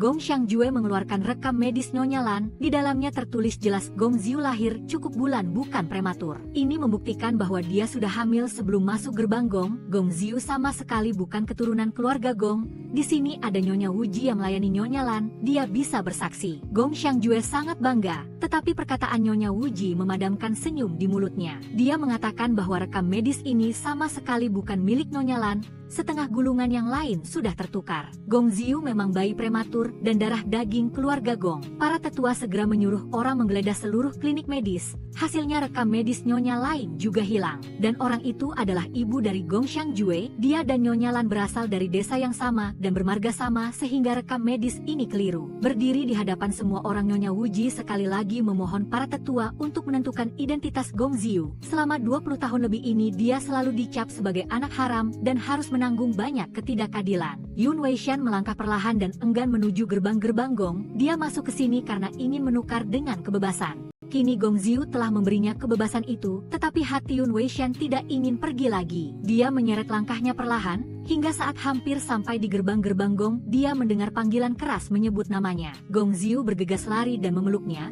Dia telah tidak mempercayainya. Sekarang kebenaran telah terungkap, dia tidak mengkhianati Gong Ziyu, dia tidak akan membiarkannya pergi darinya sedikitpun. Gong Ziyu merasa sangat bahagia karena dua orang yang dia cintai telah melakukan segalanya untuk melindunginya. Namun dia masih tidak mengerti mengapa ibunya selalu bersikap dingin terhadap anak kandungnya seperti itu. Tahun itu Gong Hongwu pergi ke Jiangnan untuk menumpas pemberontakan asasin. Kebetulan bertemu dengan ibu Gong Ziyu, dia meminta istrinya melupakan apa yang dilihatnya hari ini. Tetapi yang disimpan di dalam hati malah dirinya. Sejak hari itu di dalam hati hanya ada bayangan gadis yang ketakutan hari itu. Sampai hari dia memilih pengantin wanita, kebetulan yang terpilih adalah Nyonya Lan yang dirindukannya siang dan malam. Bagi Gong Hongwu ini adalah jodoh yang ditentukan langit, tetapi bagi Nyonya Lan ini adalah nasib buruk karena di dalam hatinya sudah ada pria lain. Melihat istrinya yang selalu murung, dia pun memanggil Wuji untuk menemaninya. Wujilah yang menyaksikan kisah cinta terlarang antara mereka berdua. Gong Hongwu berupaya keras melakukan segala cara untuk mengungkapkan perasaannya kepada Nyonya Lan, tetapi dia selalu berbalik dingin. Sejak saat itu dia pun tidak berani menunjukkan perasaannya lagi. Dia malah menganggap dia memilihnya hanya sesaat. Kesalahpahaman di antara mereka berdua semakin mendalam. Hingga Gong Ziyu lahir, meskipun menyayangi putranya Nyonya Lan tetap belum bisa melupakan masa lalu, juga tidak tahu harus menghadapi anak ini bagaimana. Sampai mendengar orang luar memanggil putranya anak haram, dia hanya bisa memberinya sebuah topeng, berpesan pada putranya harus kuat, tidak boleh menangis. Hingga Nyonya Lan sakit parah dan meninggal, di hatinya masih ada bayangan kekasih hatinya di kampung halaman. Dua ayah dan anak Gong Ziyu selamanya juga tidak bisa masuk ke dalam hati. Setelah kembali dari Balai Zi, Gong Xiangjue bermuka dingin mengurung diri di kamar, tidak mengizinkan siapapun mendekat. Gong Yuanzhu yang biasanya cerewet kini menjadi diam duduk di sudut. Xiangguan Qian diam-diam melihat Gong Xiangjue terus menatap sapu tangan berbentuk harimau lalu bertanya kepada Gong Yuanzhu. Ternyata sapu tangan itu milik adik laki-laki, adik kandung Gong Xiangjue. Gong Xiangjue sangat menyayangi adik laki-lakinya ini, bahkan memberinya pedang kecil yang selalu dibawanya untuk berlatih pedang bersama. Tetapi 10 tahun lalu baik ibu maupun adiknya sama-sama dibunuh oleh Wu Feng. Inilah rasa sakit yang menghantui sepanjang hidup Gong Xiangjue. Xiangguan Qian berani masuk ke kediaman Gong Xiangjue. Dia berniat membersihkan pecahan kaca tetapi terkejut oleh bentakannya hingga melukai tangannya. Gong Xiangjue menyuruhnya mendekat, mengoleskan obat pada luka yang berdarah itu, tetapi sengaja menekannya dengan kuat membuat Xiangguan Qian tidak tahan dan meneteskan air mata. Xiangguan Qian tahu dia sedang tidak senang lalu mengatakan beberapa kata penghiburan. Waktu kecil ibunya mengajari bahwa asalkan diucapkan maka kesedihan akan berkurang. Sekarang dia ingin menjadi orang yang menemaninya, dia bisa berbagi dengannya. Dengan begitu tidak akan ada lagi penderitaan. Gong Xiangjue tetap bermuka dingin tetapi sebenarnya memperhatikan semua perkataannya, tetapi dia tidak menjawab, hanya menyuruhnya pergi ke klinik medis sendiri untuk memeriksa lukanya. Tetapi klinik medis dikelola oleh Gong Yuanzhu bukan tempat yang bisa didatangi siapapun. Gong Xiangjue pun mengeluarkan lencana dan memberikannya kepadanya. Dengan itu dia bisa bebas keluar masuk di gerbang Gong. Batas waktu 10 hari sudah tiba tetapi Gong Xiangjue masih belum menemukan siapa Wu Ming. Dia malah mengatakan orang yang dia curigai adalah Nyonya Wuji. Tetua Yu dibunuh tanpa ada satupun pengawal di sana. Orang yang dapat mendekat tanpa dicurigai olehnya hanya mungkin Nyonya Wuji. Dia juga tidak memiliki alibi, jadi kecurigaan itu semakin akurat. Ibu angkatnya kembali dicurigai. Gong Xiu tidak tahan lagi. Dia datang ke sini hari ini ingin Gong Xiangjue mengaku karena tidak menemukan Wu Ming tepat waktu. Namun pada saat yang sama dia juga belum melewati 3 rintangan tantangan. Jadi kedua belah pihak dianggap seri. Gong Xiangjue mengatakan dia tidak akan melepaskan masalah mencari Wu Ming. Akan terus menyelidiki Nyonya Wuji agar Gong Xiu merasakan bagaimana rasanya dikhianati oleh orang terdekat. Waktu penyebaran serangga sabit telah tiba lagi, Yun Weishan hanya bisa pergi ke klinik medis untuk mengambil sedikit ramuan obat untuk bertahan tetapi pengawal tidak mengizinkannya masuk. Sebaliknya Shangguan Qian berkat lencana keluar masuk dari Gong Xiangjue dapat bebas masuk ke klinik medis. Yun Weishan tidak punya pilihan selain meninggalkan petunjuk agar dia datang menemuinya. Batas waktu pertukaran penawar telah tiba tetapi Shangguan Qian tidak punya cara keluar untuk menyampaikan informasi. Dia tidak bisa lepas dari pengawasan Gong Xiangjue, hanya bisa bertukar informasi dengan Yun Weishan. Dia menggunakan lencana agar Yun Weishan diizinkan masuk ke klinik medis. Sebaliknya dia harus membantu dia memindahkan hasil panen ini untuk ditukar dengan penawar. Hasil panen Shangguan Qian kali ini adalah struktur senjata rahasia Gong Yuanzhu. Ini adalah senjata rahasia gerbang Gong yang pasti bisa membuat Wu Feng puas. Hari ini adalah festival lampion. Yun Weishan datang mencari Gong Zhixiang mengatakan secara tersirat bahwa di kampung halamannya ada sebuah legenda. Jika bisa bersama kekasih hati memegang lampion melihat bulan di jalanan maka bisa berhasil menjalin jodoh, dan hal ini tepat mengenai hati Gong Zhixiang. Dia mencari alasan ingin merayakan Gong Xiu melewati rintangan pertama lalu ingin keluar merayakan festival lampion. Tetapi Yun Weishan belum resmi menikah dengan Gong Xiu, dia pasti tidak diizinkan keluar.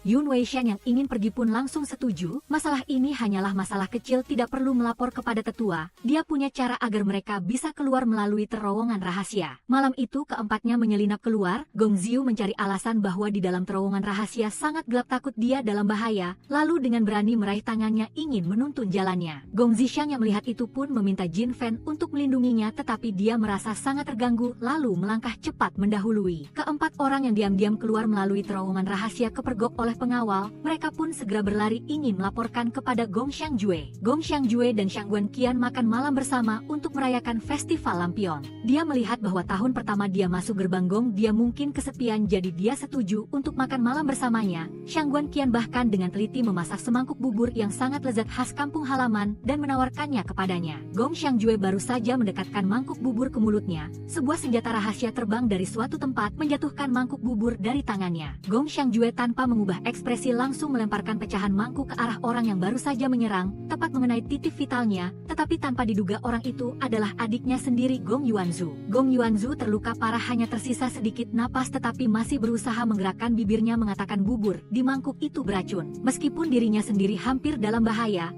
dia tetap hanya ingin melindungi kakak laki-lakinya. Gong Xiangjue memeluk lampion naga yang dibawa Gong Yuanzhu dan tiba-tiba teringat masa kecilnya. Setiap festival lampion, ibunya selalu menyiapkan lampion naga untuknya dan adik laki-laki. Saat itu melihat adiknya yang polos tersenyum bahagia sungguh menyenangkan. Sampai ibu dan adiknya dibunuh, dia tidak lagi memiliki kegembiraan setiap tahun. Hari itu Gong Xiangjue seperti biasa berlatih pedang di luar halaman. Dia melihat ada bayangan kecil mengikutinya. Anak itu adalah Gong Yuanzhu. Melihatnya membuat Gong Xiangjue teringat pada adik laki-lakinya yang dulu juga mengikutinya meminta belajar bela diri. Gong Yuanzhu tidak punya kerabat dan Gong Xiangjue juga hanya sendirian. Keduanya pun saling bergantung satu sama lain seperti saudara kandung sejak saat itu. Dia terus melihat lampion naga yang sudah usang, lalu memanfaatkan saat dia pergi untuk memperbaikinya, ingin membuat kakak sedikit senang. Siapa sangka Gong Xiangjue yang melihat orang lain menyentuh barangnya langsung marah besar mengusir semua orang keluar. Lampion usang itu adalah satu-satunya peninggalan adik laki-laki. Gong Xiangjue hanya bisa melihatnya untuk mengenang orang lama. Gong Yuanzhu merasa dia melakukan banyak hal tetapi tetap tidak bisa menggantikan adik kandung kakak, meskipun tahu hanya sebagai pengganti tetapi kasih sayang persaudaraan yang dia berikan kepada Gong Xiangjue lebih tinggi dari langit. Jadi setiap tahun dia sendiri yang membuat lampion baru, meskipun terluka dia hanya berbohong itu karena kecerobohannya tangannya saat memetik obat. Di jalanan, Gong Zhixiang sengaja memisahkan diri agar Gong Ziyu dan Yun Weishan berjalan bersama. Keduanya pun seperti pasangan baru jatuh cinta berjalan-jalan di jalanan, memecahkan teka-teki untuk mendapatkan lampion berbentuk kelinci, bahkan bersama-sama mengikat gelang kasih sayang untuk dikenakan pada pasangan. Malam itu, Gong Ziyu sangat bahagia hingga tidak bisa menutup mulutnya. Dia mengumpulkan seluruh keberaniannya untuk menggandeng tangan kekasihnya berjalan di bawah sinar bulan yang terang benderang. Seorang pria tiba-tiba melewati Yun Weishan, dia pun menyadari kalung dengan kenang-kenangan Yimu telah hilang. Gong Ziyu pun segera mengejar pria itu untuk mengambilnya kembali untuknya. Tetapi ketika kembali dia tidak melihat Yun Weishan lagi, setelah mencari lama baru melihat bayangannya melangkah masuk ke Wan Hua Gong. Gong Ziyu setelah mengurus para pengawal gerbang Gong yang menyelinap mengikutinya, langsung masuk ke dalam mencari dia. Yun Weishan saat ini sedang bertemu Han Yasi dan Zi, orang yang sering bernyanyi dan bermain alat musik untuk Gong Ziyu. Dia juga orang Wu Feng. Yun Weishan bertukar barang yang dia temukan untuk mendapatkan penawar. Baru saja bersiap untuk pergi, Gong Ziyu sudah mendobrak pintu dan menerobos masuk. Gong Ziyu melihat Yun Weishan bertemu Zi sendirian, langsung ketakutan jangan-jangan dia marah padanya, tetapi Zi dan Han Yasi sudah bersembunyi, hanya menunggu kesempatan untuk membunuhnya. Yun Weishan melihat situasi tidak baik, langsung berdiri melindungi Gong Ziyu. Melihat dia begitu tegas, Zi pun terpaksa menghentikan serangan dan mengampuni nyawa mereka berdua. Gong Xiangjue yang mendapat kabar Gong Ziyu menyelinap keluar langsung datang ke Gong Wu menunggu dia kembali untuk menghukumnya. Siapa sangka baru tiba di sana dia sudah melihat Nyonya Wuji pingsan di kamar Gong Ziyu. Di dinding muncul tulisan yang dibuat oleh Wu Ming dari Wu Feng. Dia pun menyuruh orang mencari asasin kemana-mana. Pengawal datang ke kamar Shangguan Qian tetapi menunggu sangat lama, dia tidak juga membuka pintu. Shangguan Qian yang terluka parah langsung berusaha keras berpura-pura sakit sehingga tertidur. Namun bagaimana mungkin dia bisa mengelabui Gong Xiangjue? Dia yang memang sensitif terhadap bau darah langsung menemukan darah di kamar Shangguan Qian yang belum sempat dia bersihkan. Shangguan Qian belum sempat mencari alasan untuk menjelaskan bahwa Han sudah menemukan sepasang sepatu yang penuh darah. Kebetulan pecahan kaca di sana adalah yang dia temukan di tempat kejadian. Shangguan Qian pun tidak punya jalan untuk menyangkal. Gong Ziyu yang baru kembali dari luar sudah mendengar kabar tentang Nyonya Wuji. Para tetua pun segera berkumpul untuk menyelesaikannya. Hal pertama adalah menghukumnya karena diam-diam membawa Fan Enam Sam keluar dari istana. Jika sudah bertunangan tidak masalah, tetapi karena Fan Enam Sam belum menikah dengannya, dia masih orang luar. Jika dia keluar pasti akan menanggung kejahatan besar. Chung TV tidak ingin memengaruhi gadis itu, jadi dia hanya bisa menanggung kejahatan besar ini sendirian. Selanjutnya Chung THNG Giat langsung mengemukakan kecurigaan pada VCP Haun Han. Kasus ini memiliki banyak kesamaan dengan kematian Hui TRNG Lau. Mengapa saat insiden terjadi tidak ada penjaga di luar, dan itu terjadi tepat ketika Chung THNG Giat baru saja menaruh curiga pada VCP Haun Han.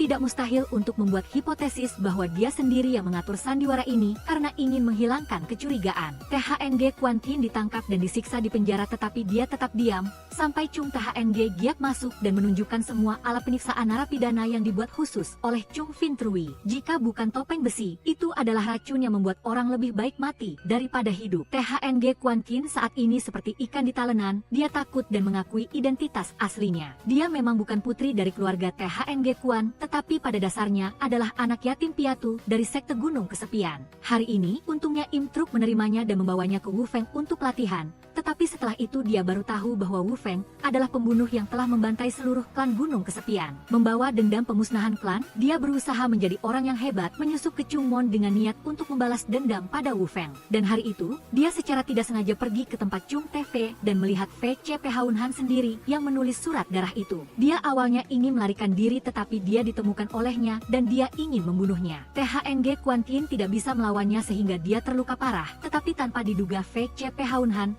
untuk menciptakan tempat kejadian palsu sengaja membalikkan punggungnya agar THNG Quan Tin menusuknya sekali. Chung THNG Giat mendengar cerita tragisnya, tetapi dia masih ragu apakah itu benar atau palsu, lalu menekan kuat luka gadis itu untuk melihat apakah dia akan mengatakan yang sebenarnya karena kesakitan. Hasilnya, THNG Quan Tin menunjukkan kepadanya tanda gunung kesepian di tubuhnya. Ini adalah tanda garis keturunan yang tidak mungkin dipalsukan. Setelah VCP Haun Han bangun, Chung THNG Giat datang untuk menginterogasinya, tetapi kesaksiannya sama sekali bertentangan dengan kata-kata THNG Quan Tin. Tidak tahu siapa di antara keduanya yang mengatakan yang sebenarnya, tetapi Chung THNG Giat tetap curiga dari awal sampai akhir bahwa VC adalah Wu Ming.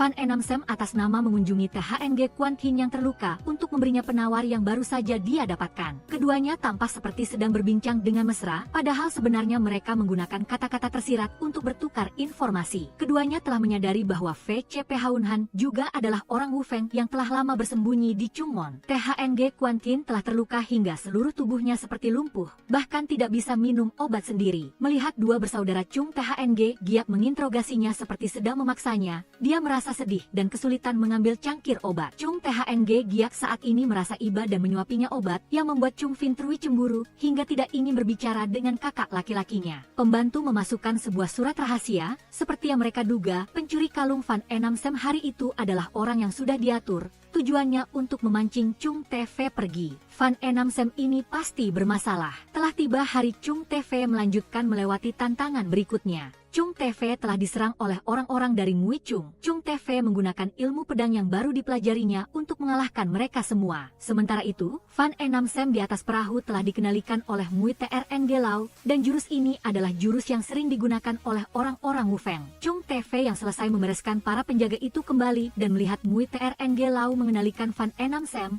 dan memaksanya meminum pil beracun. Ini adalah tantangan kedua Chung TV. Dia harus mengandalkan buku-buku ini untuk meramu penawar. Jika tidak, Fan Enamsem akan menderita sakit seumur hidup. Jenis obat ini, ketika diminum, akan menyebabkan rasa sakit yang tak tertahankan, kekambuhannya setiap setengah bulan sekali. Rasa sakit ini membuat Fan Enamsem teringat hari-hari dia masih di Wu Feng. Lalu setengah bulan setelah racun menyebar membuatnya ingin mati saja. Chung TV khawatir orang yang dicintainya keracunan, lalu siang malam membaca buku untuk meneliti. Tetapi sayangnya halaman buku yang berisi cara menyembuhkan dirobek, dia hanya bisa meminta sebutir pil untuk diteliti sendiri. Fan Enamsem juga membantunya di sampingnya sampai dia terlalu lelah dan tertidur di samping tumpukan buku obat-obatan. Chung TV melihatnya kelelahan dan sangat sedih, hanya ingin segera meramu penawar agar dia tidak perlu menderita sakit lagi. Dalam tidurnya, Fan Enamsem tanpa sengaja mengatakan bahwa obat pengantar dari racun jantung bulan ini adalah telur lalat setengah bulan. Chung TV menghancurkan pil itu dan memang persis seperti yang dikatakannya. Dia hanya tidak mengerti mengapa Fan Enamsem bisa mengetahui rahasia ini. Pada malam festival lampion, Chung TV menyuruh Kim PHN untuk menyelidiki rumah kepala pelayan palsu di luar kota, dan Chung THNG Giak juga diam-diam menyelidiki masalah ini. Tetapi sesampainya di sana, keluarga pria itu sudah tidak ada lagi, hanya mendengar tetangga mengatakan bahwa putra kepala pelayan palsu sebelumnya sakit dan lemah, tetapi entah bagaimana bisa hidup kembali dan memiliki kekuatan yang tidak biasa. Chung THNG Giak memutuskan untuk pergi ke belakang gunung mencari Ngui TRNG Lau untuk meminta penyelidikan masalah ini, sekaligus menyelidiki situasi tantangan Chung TV. Chung TV telah berhasil meramu penawar, tetapi Ngui TRNG Lau mengatakan bahwa orang yang bisa mengujinya hanyalah Fan Enamsem. Tetapi jika ada sedikit saja kesalahan, rasa sakit orang yang keracunan akan berlipat ganda. Tidak tega melihat gadis itu menjadi kelinci percobaan untuknya, Chung TV memutuskan untuk mengambil risiko meminum racun itu sendiri. Meskipun dia telah meminum 100 ramuan, itu tetap tidak mempan terhadap racun ini. Chung TV baru saja meminumnya langsung pingsan karena kesakitan. Fan Enamsem saat mengetahui kejadian itu sudah terlambat untuk mencegahnya. Dia tidak mengerti mengapa Chung TV mempertaruhkan nyawanya begitu rupa. Sebagai pemimpin Chungmon, apakah layak baginya mempertaruhkan nyawanya demi dia? Chung TV hanya menatapnya dengan mata penuh kasih. Bagi dia saat ini Fan Enamsem adalah orang yang paling penting. Dia pasti tidak akan membiarkannya kenapa-kenapa. Melihat Chung TV meramu obat siang malam dan mencoba sendiri entah berapa jenis, lelah sampai pingsan, Fan Enamsem tidak bisa menahan rasa sakit di hatinya. Hatinya kini bingung, di depannya ada seseorang yang mempertaruhkan nyawanya demi dia dan berjanji seumur hidup tidak akan membiarkannya menderita. Namun THNG Quan Qin dan Han HT pernah memperingatkannya, kegagalan terbesar seorang pembunuh wanita adalah jatuh cinta. Sekarang dia telah jatuh cinta pada Chung TV. Dia tidak tahu bagaimana harus menangani semua hal selanjutnya. Chung THNG Giak datang ke Ngui Chung dengan marah ingin membawa Fan Enamsem kembali untuk diinterogasi. Dia telah meminum racun jantung bulan tetapi tubuhnya hanya berhenti pada reaksi memuntahkan darah beracun, sedangkan Chung TV sudah sampai pada tingkat anggota tubuh lumpuh. Alasannya hanya bisa karena dia telah berlatih sebelumnya untuk menyusup ke sini, sehingga dia tidak keracunan. Chung TV mendengar kata-kata ini teringat pada ucapan Van Enam Sam saat mabuk tidur, tetapi dia benar-benar percaya padanya. Melihat Chung THNG Giak hampir bertindak, Mui TRNG Lau terpaksa turun tangan, memberikan rumput penguji kejujuran kepada Van Enam Sam, maka akan diketahui jawaban yang benar atau palsu. Setelah meminum rumput penguji kejujuran, tubuh Van Enam Sam kesakitan tak tertahankan, tetapi menghadapi interogasi Chung THNG Giak dia semua melewatinya dengan sadar. Sebelumnya Han HT telah melatihnya dengan cara ini dan Van Enam Sam adalah orang yang dapat menahan siksaan paling lama. Chung TV duduk sendiri dengan suasana hati yang sangat sedih. Saat ini dia memanfaatkan ketika semua orang telah pergi baru memberanikan diri bertanya kepada Van Enam Sam apakah dia menyukainya. Tetapi jawaban gadis itu membuat hatinya seolah berdarah. Memang rumput penguji kejujuran membuat orang mengatakan kata-kata yang tulus, tetapi itu adalah kata-kata yang paling tidak ingin didengar oleh Chung TV. Beberapa hari kemudian dia juga tidak memedulikan Van Enam Sam, tetapi itu hanya berpura-pura dingin. Begitu gadis itu datang dan bertanya beberapa patah kata, hatinya tiba-tiba menjadi hangat. Chung TV berkata dia telah menemukan penawar racun jantung bulan. Malam itu dia mengundang Mui TRNG Lau datang untuk minum teh bersamanya. Sebenarnya dia diam-diam memasukkan rumput penguji kejujuran ke dalam tehnya, memancingnya untuk mengatakan formula meramu penawar dan obat pengantar yang paling penting adalah rumput turu. Keesokan harinya Chung TV segera menyuruh orang menyiapkan bahan-bahan sesuai perkataan Mui TRNG Lau. Tetapi hasilnya rumput turu hanya tersisa sebagian, tidak cukup untuk diramu bagi 2 orang, seluruh muid Chung sekarang hanya tersisa sebanyak ini. Sebenarnya, Mui TRNG Lau sengaja menyuruh orang membawa semua rumput turu pergi, hanya tersisa 1 dosis penawar. Dia juga ingin melihat bagaimana pasangan ini akan menanganinya. Van Enam Sam baru saja keluar dari kamar dan melihat Chung TV duduk sendiri memainkan alat musik di tepi danau. Tidak menyangka dia juga memiliki bakat bermain yang bagus. Chung TV mengatakan dia sudah lama meramu penawar, tetapi Enam Sam tahu betul bahwa itu hanya cukup untuk 1 orang. Dia ingin Chung TV yang selamat. Dia adalah pemimpin seluruh Chungmon. Dia pasti harus aman dan sehat baru bisa melindungi semua orang. Namun bagi Chung TV, dia adalah suami Van Enam Sam. Dia pernah mengatakan tujuan dia datang ke Chungmon ini adalah untuk mencari tempat perlindungan. Sekarang adalah saatnya suami harus melindungi istri. Chung TV memberikan botol penawar kepada gadis itu. Van Enam Sam terharu mengambilnya. Saat diangkat ke mulut dan hendak diminum, dia tiba-tiba menyerang Chung TV, menuangkan seluruh botol obat ke mulutnya. Dia selesai melakukannya hanya meminum cangkir obat penahan racun yang dibawa oleh pelayan. Tetapi Chung TV malah tertawa karena dia akhirnya menang. Dia yakin Van Enam Sam memiliki perasaan padanya dan pasti tidak akan mau minum obat sehingga dia mengatur rencana ini. Penawar yang sebenarnya adalah cangkir tonik yang baru saja dia minum, bukan botol obat itu. Van Enam Sam mengetahui kebenarannya, air mata terus mengalir memeluk Chung TV, tetapi dia tiba-tiba muntah darah. Chung TV panik, bukankah sudah melakukan persis seperti yang dikatakan Mui TRNG Lau? Dia melihat Van Enam Sam pingsan di pelukannya, tetapi dirinya tidak berdaya, tangan dan kaki bahkan tidak memiliki kekuatan untuk memeluknya. VCP Haun Han mengambil kesempatan untuk memberikan obat penyembuh kepada THNG Kuan Kin lalu memanggilnya ke kamarnya. Sebenarnya kedua orang itu sudah lama menyadari identitas Wu Feng masing-masing. Pertarungan hari itu nyata, tetapi semua adalah sandiwara untuk mengelabui Chungmon. Sekarang sudah tahu lawan adalah orangnya sendiri, mereka bisa lebih mudah bertindak. Chung TV teringat kata-kata Mui TRNG Lau, lalu menulis sebuah puisi di kertas. Jawabannya sekarang sudah ditemukan. Sebenarnya racun jantung bulan ini tidak membutuhkan penawar. Van Enam Sam bangun dan melihat Chung TV sudah sembuh langsung terkejut. Dia berkata akhirnya telah menemukan jawabannya. Maka Chung TV telah berhasil melewati tantangan berikutnya. Sejak dia sendiri yang meminum obat untuk menguji racun, Mui TRNG Lau sebenarnya sudah ingin meloloskannya. Tetapi kebetulan Chung THNG Giak datang, jadi dia menunda masalah ini. Setelah itu, dia ingin menguji pasangan ini, jadi dia menggunakan rencana yang sama dengan meminum rumput penguji kejujuran. Akhirnya Chung TV telah memenuhi keinginannya, berhasil melewati tantangan dan juga menemukan jawaban cinta dari Van Enam Sam. Mui TRNG Lau saat ini telah mengungkapkan rahasia tentang racun jantung bulan. Ini sebenarnya bukan racun melainkan sejenis tonik. Ketika baru diminum, tubuh akan mengalami rasa sakit. Secara berkala setiap 15 hari akan kambuh sekali, tetapi jika orang yang meminumnya berhasil melewatinya maka kekuatan internalnya bisa menjadi berkali-kali lebih kuat. Dan obat ini adalah lalas setengah bulan milik Wu Feng. Mereka pada dasarnya sudah tahu ini bukan racun, tetapi berpura-pura menyebarkan desas-desus untuk mengendalikan bawahan agar bekerja untuk mereka. Chung TV beralasan ingin mencari obat untuk tinggal di kamar Mui TRNG Lau. Sebenarnya ingin mencuri rumput penguji kejujuran untuk dibawa kembali, tetapi tidak menyangka saat mencari malah tidak sengaja mengaktifkan mekanisme. Dia menemukan sebuah ruang rahasia di belakang dan tempat ini penuh dengan perhiasan wanita, dan juga ada gelang bermotif burung bulbul yang mirip dengan cincin saudari angkat Van Enam Sam. Dia teringat bahwa sehari sebelum gadis itu bersiap kembali, dia melihat gelang ini, dan terus-menerus meneteskan air mata. Baru selesai mempelajari ilmu pedang, Chung TV segera kembali ke Chungmon. Orang pertama yang ingin dia temui adalah Van Enam Sam, tetapi Kim PHN sudah lebih dulu menariknya pergi. Chung TV membawa kembali rumput penguji kejujuran dan ingin menguji Chung THNG Giak, lalu menyuruh Kim PHN menjadi kelinci percobaan terlebih dahulu. Hasilnya, rumput penguji kejujuran ini sama sekali tidak ada gunanya. Jadi kata-kata tanpa perasaan Van Enam Sam saat itu bukanlah kata-kata yang tulus. Kim PHN segera melapor kepada Chung TV tentang apa yang baru saja dia dengar dari penjaga penjara.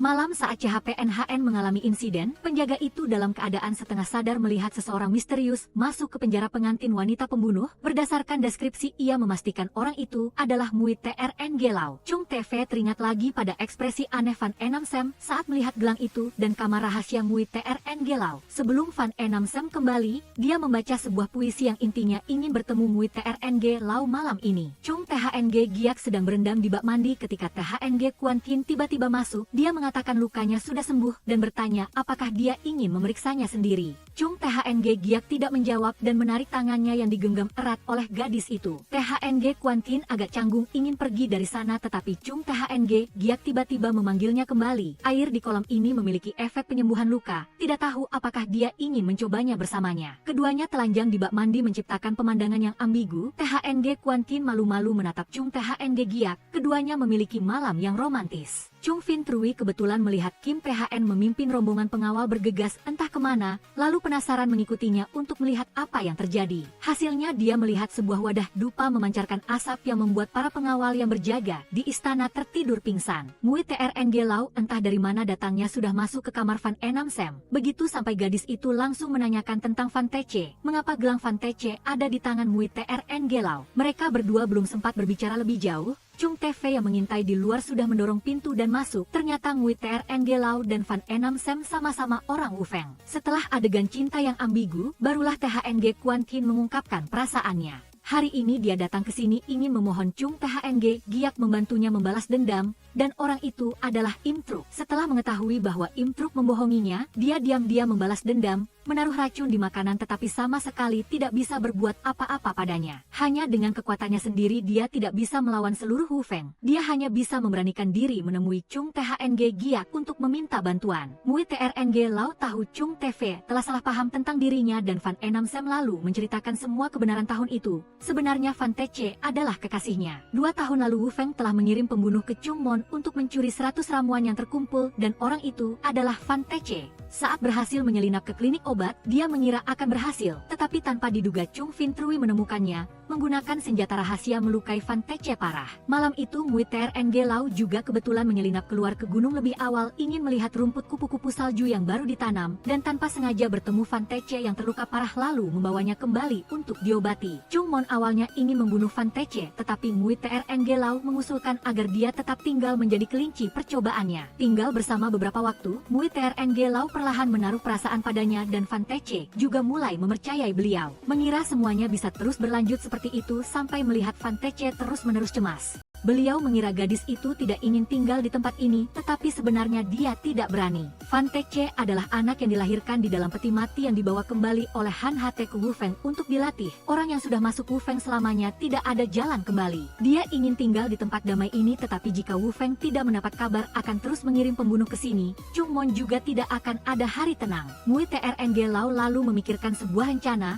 Beliau meramu sejenis obat agar gadis itu berpura-pura mati, digantung di gerbang kota selama 3 hari 3 malam untuk unjuk kekuatan kepada Wufeng seolah-olah di dunia ini tidak ada lagi Van Tece. Tetapi tidak disangka, pada hari terakhir ketika bersiap membawanya kembali, Van Tece tiba-tiba menghilang tidak terlihat lagi. Itu juga penyesalan seumur hidup Mui TRNG Lau. Saat Van Tece masih di sini, dia berbicara tentang Van Enam Sam. Mui TRNG Lau baru melihat sudah mengenalinya. sehingga berkali-kali membantunya. Mengenai beliau menyelinap ke penjara pengantin pembunuh, adalah karena ingin menanyakan dengan jelas situasi Van Teche. Tahun itu setelah Van Teche ditangkap kembali, dia dibunuh langsung di tempat oleh pemimpin sekte Wu Feng, dan mayatnya diberikan kepada Van Enam Sem untuk membangkitkan kebencian Chung Mon di hatinya. THNG Quan Qin telah menaruh semua perasaannya pada Chung THNG Giak. Dia tahu hanya dia yang cukup kuat untuk membantunya membalas dendam. Asalkan dendam pemusnahan klannya terbalaskan, dia rela mempersembahkan segalanya untuknya. Tetapi yang didapat THNG Quan Qin sebagai balasan permohonannya adalah desisan dari Chung THNG Giak. Dia dengan dingin melontarkan kata-kata pedas, apalagi yang dia miliki untuk dipersembahkan. Chung Fin Trui di luar yang menguping mendengar Van Enam Sem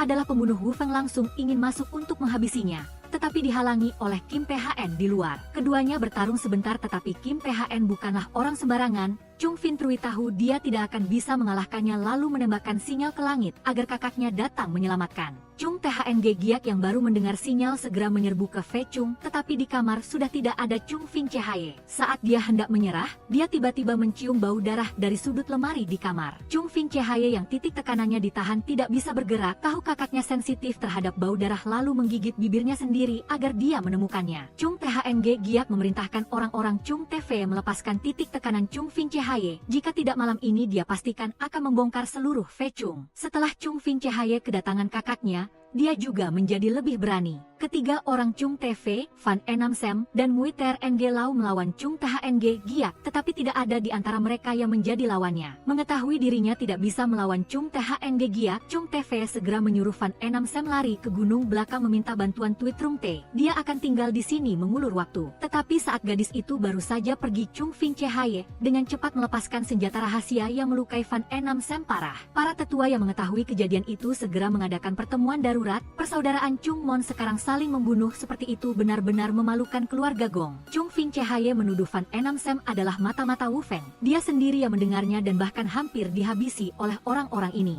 Namun Chung TV berkata Van Enam Sem sudah lama pergi ke gunung belakang mencari teratai salju. Perkataan Chung Fin Chahaye hanyalah karangan belaka. Tidak tahu siapa yang benar dan siapa yang salah, Chung TV lalu berkata ini menggunakan rumput penguji kejujuran milik Mui TRNG Lau. Tetapi Chung THNG Giak sudah lama tahu obat ini tidak ada gunanya, lalu menyuruh Mui TRNG Lau menuliskan resep obat agar Chung Fin Chahaye memeriksanya. Obat pengantar rumput penguji kejujuran adalah ulat salju awan yang sudah tidak ada lagi sejak bertahun-tahun yang lalu. Kehabisan akal para tetua lalu menyuruh Chung Fin Chahaye membawa Chung TV ke gunung belakang untuk memeriksa keadaan Van Enam Sem.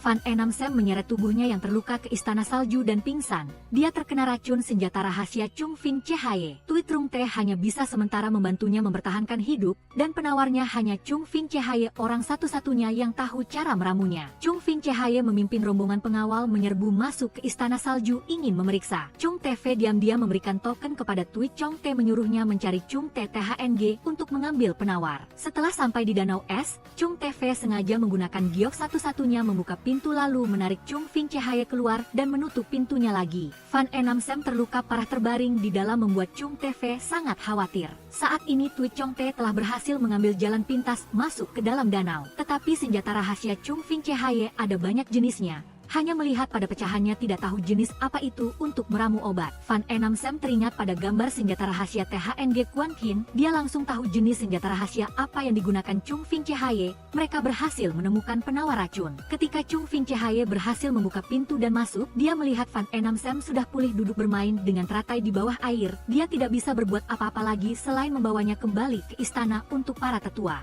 Semua hal sebenarnya sudah bisa berjalan lancar, tetapi Chung THNG Giak tiba-tiba ingin menyuruh orang memeriksa Van Enam Sem. Asalkan ditemukan luka dari senjata rahasia khusus di tubuh gadis itu, maka kebenaran bisa dipastikan. VCP Haun Han dan THNG Quan Qin ditugaskan memeriksa tubuh Van Enam Sem. Ketiga orang itu sudah lama saling tahu identitas Wu Feng masing-masing. Mengira akan saling membantu beraksi, tetapi tidak disangka VCP Haun Han malah mengatakan bahwa di tubuh Van Enam Sem memang ada luka senjata rahasia yang membuatnya langsung ditangkap dan dimasukkan ke penjara. Van Enam Sem ditangkap dan dimasukkan ke penjara untuk diinterogasi langsung oleh Chung THNG Giak. Gadis itu juga tidak segan mengakui dirinya adalah mata-mata Wu Feng, membuat Chung THNG Giak benci setengah mati ingin membunuhnya di tempat. Gong Xiangjue menjaga ketat, bahkan Gong Ziu sebagai Chizen yang ingin mengirim makanan ke dalam pun tidak diizinkan. Gong Ziu tidak bisa membiarkan Yun Wei Sham di sana terus-menerus lalu membuat rencana ingin merampok penjara. Tetapi saat ini hanya ada dia dan Jin Fan tidak bisa melawan kelompok Gong Xiangjue. Begitu kata kata-kata selesai maka Chong Zisue dan pemuda Sue sudah berdiri di depan ingin bersama Gong Xiu merampok penjara menyelamatkan Yun Weishan. Tetapi pertama-tama mereka perlu mencari bantuan dari pemuda bunga dan Gong Zishang untuk mengambil senjata. Gong Zishang dan pemuda bunga begitu mendengar merampok penjara langsung berpamitan ingin pergi. Tetapi Jin Fan baru saja memanggil namanya dan berkata dia membutuhkan gadis itu. Gong Zishang sudah menjadi seperti orang lain menerjang ke barisan depan dengan gagah berani. Gong Xiangjue sedang berbicara dengan Gong Yuanzi lalu mendengar ledakan besar. Dia langsung tahu Gong Xiu telah merampok penjara dan membawa Yun Weishan pergi. Gong Xiangjue dan Gong Yuanzi bersama-sama bertarung melawan kelompok Gong Xiu. Sepertinya kehidupan sebelumnya Yun Weishan telah mengumpulkan banyak berkah sehingga kehidupan ini dilindungi oleh seluruh istana Gong Zongxi. Shangguan Qian yang sedang duduk di halaman tiba-tiba mendengar suara Gong Yuanzi. Tubuhnya berlumuran darah namun darah ini justru milik Gong Xiangjue.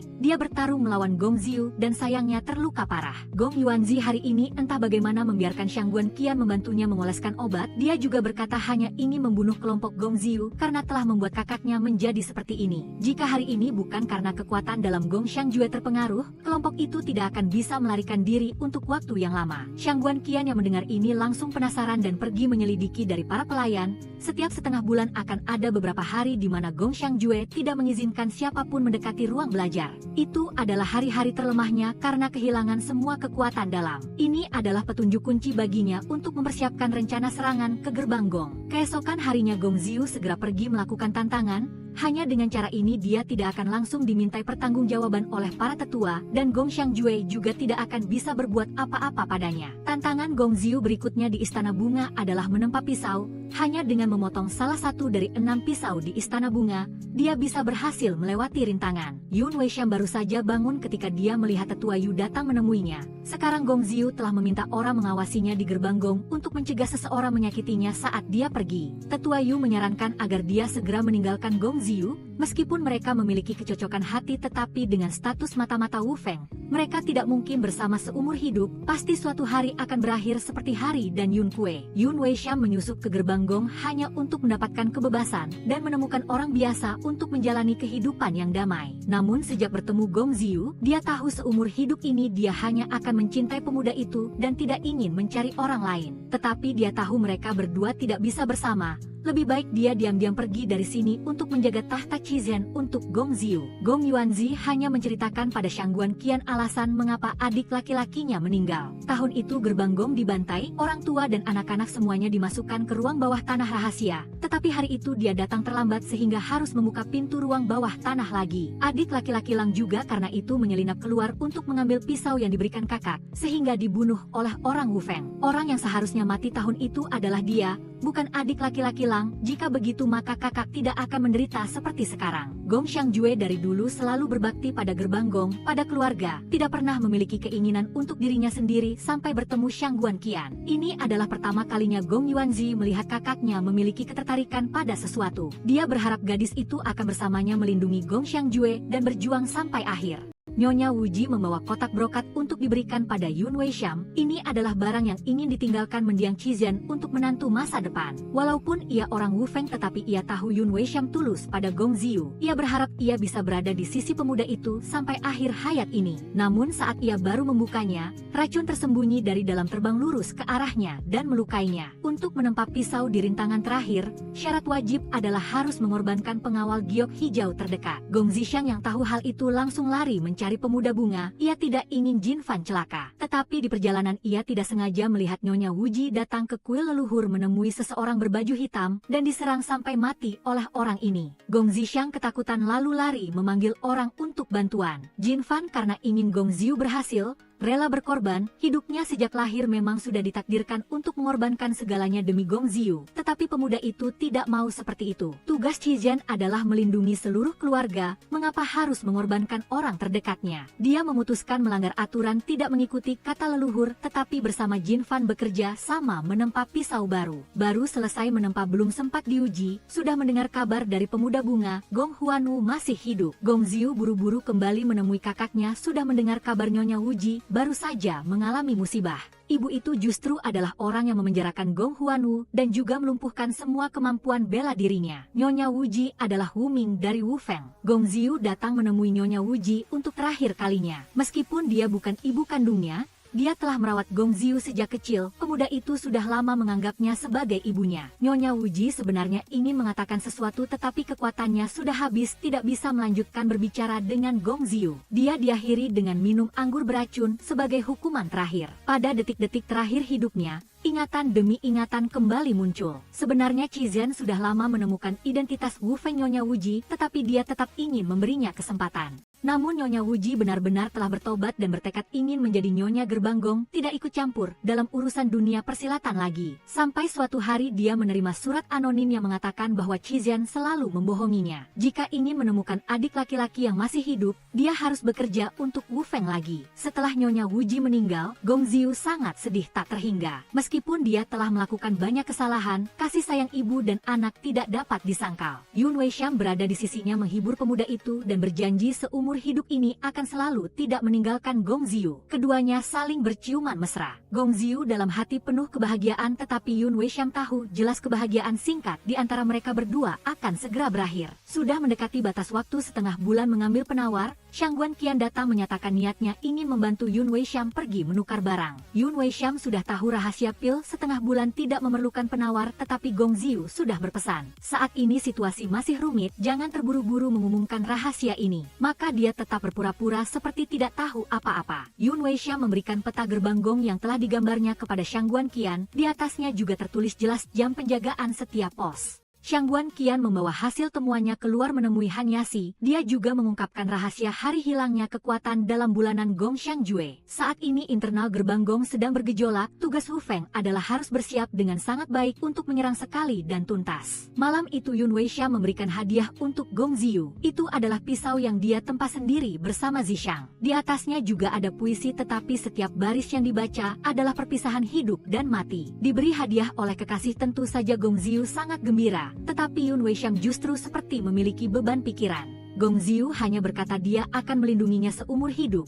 nanti juga akan mengajarinya menggunakan pisau gerbang Gong. Hidup ini tidak akan membiarkannya menderita lagi. Yun Weishan yang mendengar kata-kata ini sangat terharu, tetapi dia teringat akan kata-kata tetua Yu, mereka berdua tidak bisa bersama seumur hidup ini. Shangguan Qian setiap hari berada di sisi Gong Xiangjue untuk memenangkan hatinya. Dia berkata dirinya dan dia adalah jiwa yang terhubung, dia bisa melakukan apapun yang dia inginkan. Di mata Shangguan Qian hanya Gong Xiangjue yang pantas menjadi Qizen. Dia tahu pikiran Gong Xiangjue hanya untuk gerbang Gong, maka akan memberinya hadiah besar, yaitu peta yang telah digambar Yun Weishan. Dengan itu dia bisa mengungkap identitas Yun Weishan dan Gong Xiu tidak bisa berbuat apa-apa lagi. Malam ini Yun Weishan memutuskan untuk pergi tanpa kata perpisahan. Dia pergi ke jalan rahasia yang pernah Gong Xiu bawa dia keluar. Setiap kenangan bahagia mereka berdua kembali muncul. Begitu pintu jalan rahasia terbuka, Yun Weishan bertemu dengan orang yang seharusnya tidak dia temui, Gong Yuanzi. Yun Weishan belum sempat melangkahkan kaki ke jalan rahasia sudah ditangkap oleh Gong Xiangjue yang membawa orang. Dia mengeluarkan peta yang diberikan Shangguan Qian padanya mengungkap identitas Wu Feng Yun Weishan. Tetua Hua tidak tahan maju ingin menghabisi Yun Weishan dengan satu pisau, tetapi Gong Xiu berhasil menahannya tepat waktu. Tetua Hua semakin maju maka Gong Xiu semakin berusaha melindungi Yun Weishan. Setelah beberapa saat bertarung, pisau di tangan Gong Xiu telah memotong pisau Tetua Hua. Dia juga telah resmi melewati rintangan ujian terakhir. Tetapi ketika berbalik sudah melihat Yun Weishan ingin masuk ke jalan rahasia untuk pergi, Gong Xiu merasa sakit hati ketika dia masih ingin meninggalkannya. Yun Weishan berkata dia pernah bertanya apa yang bisa dia berikan padanya.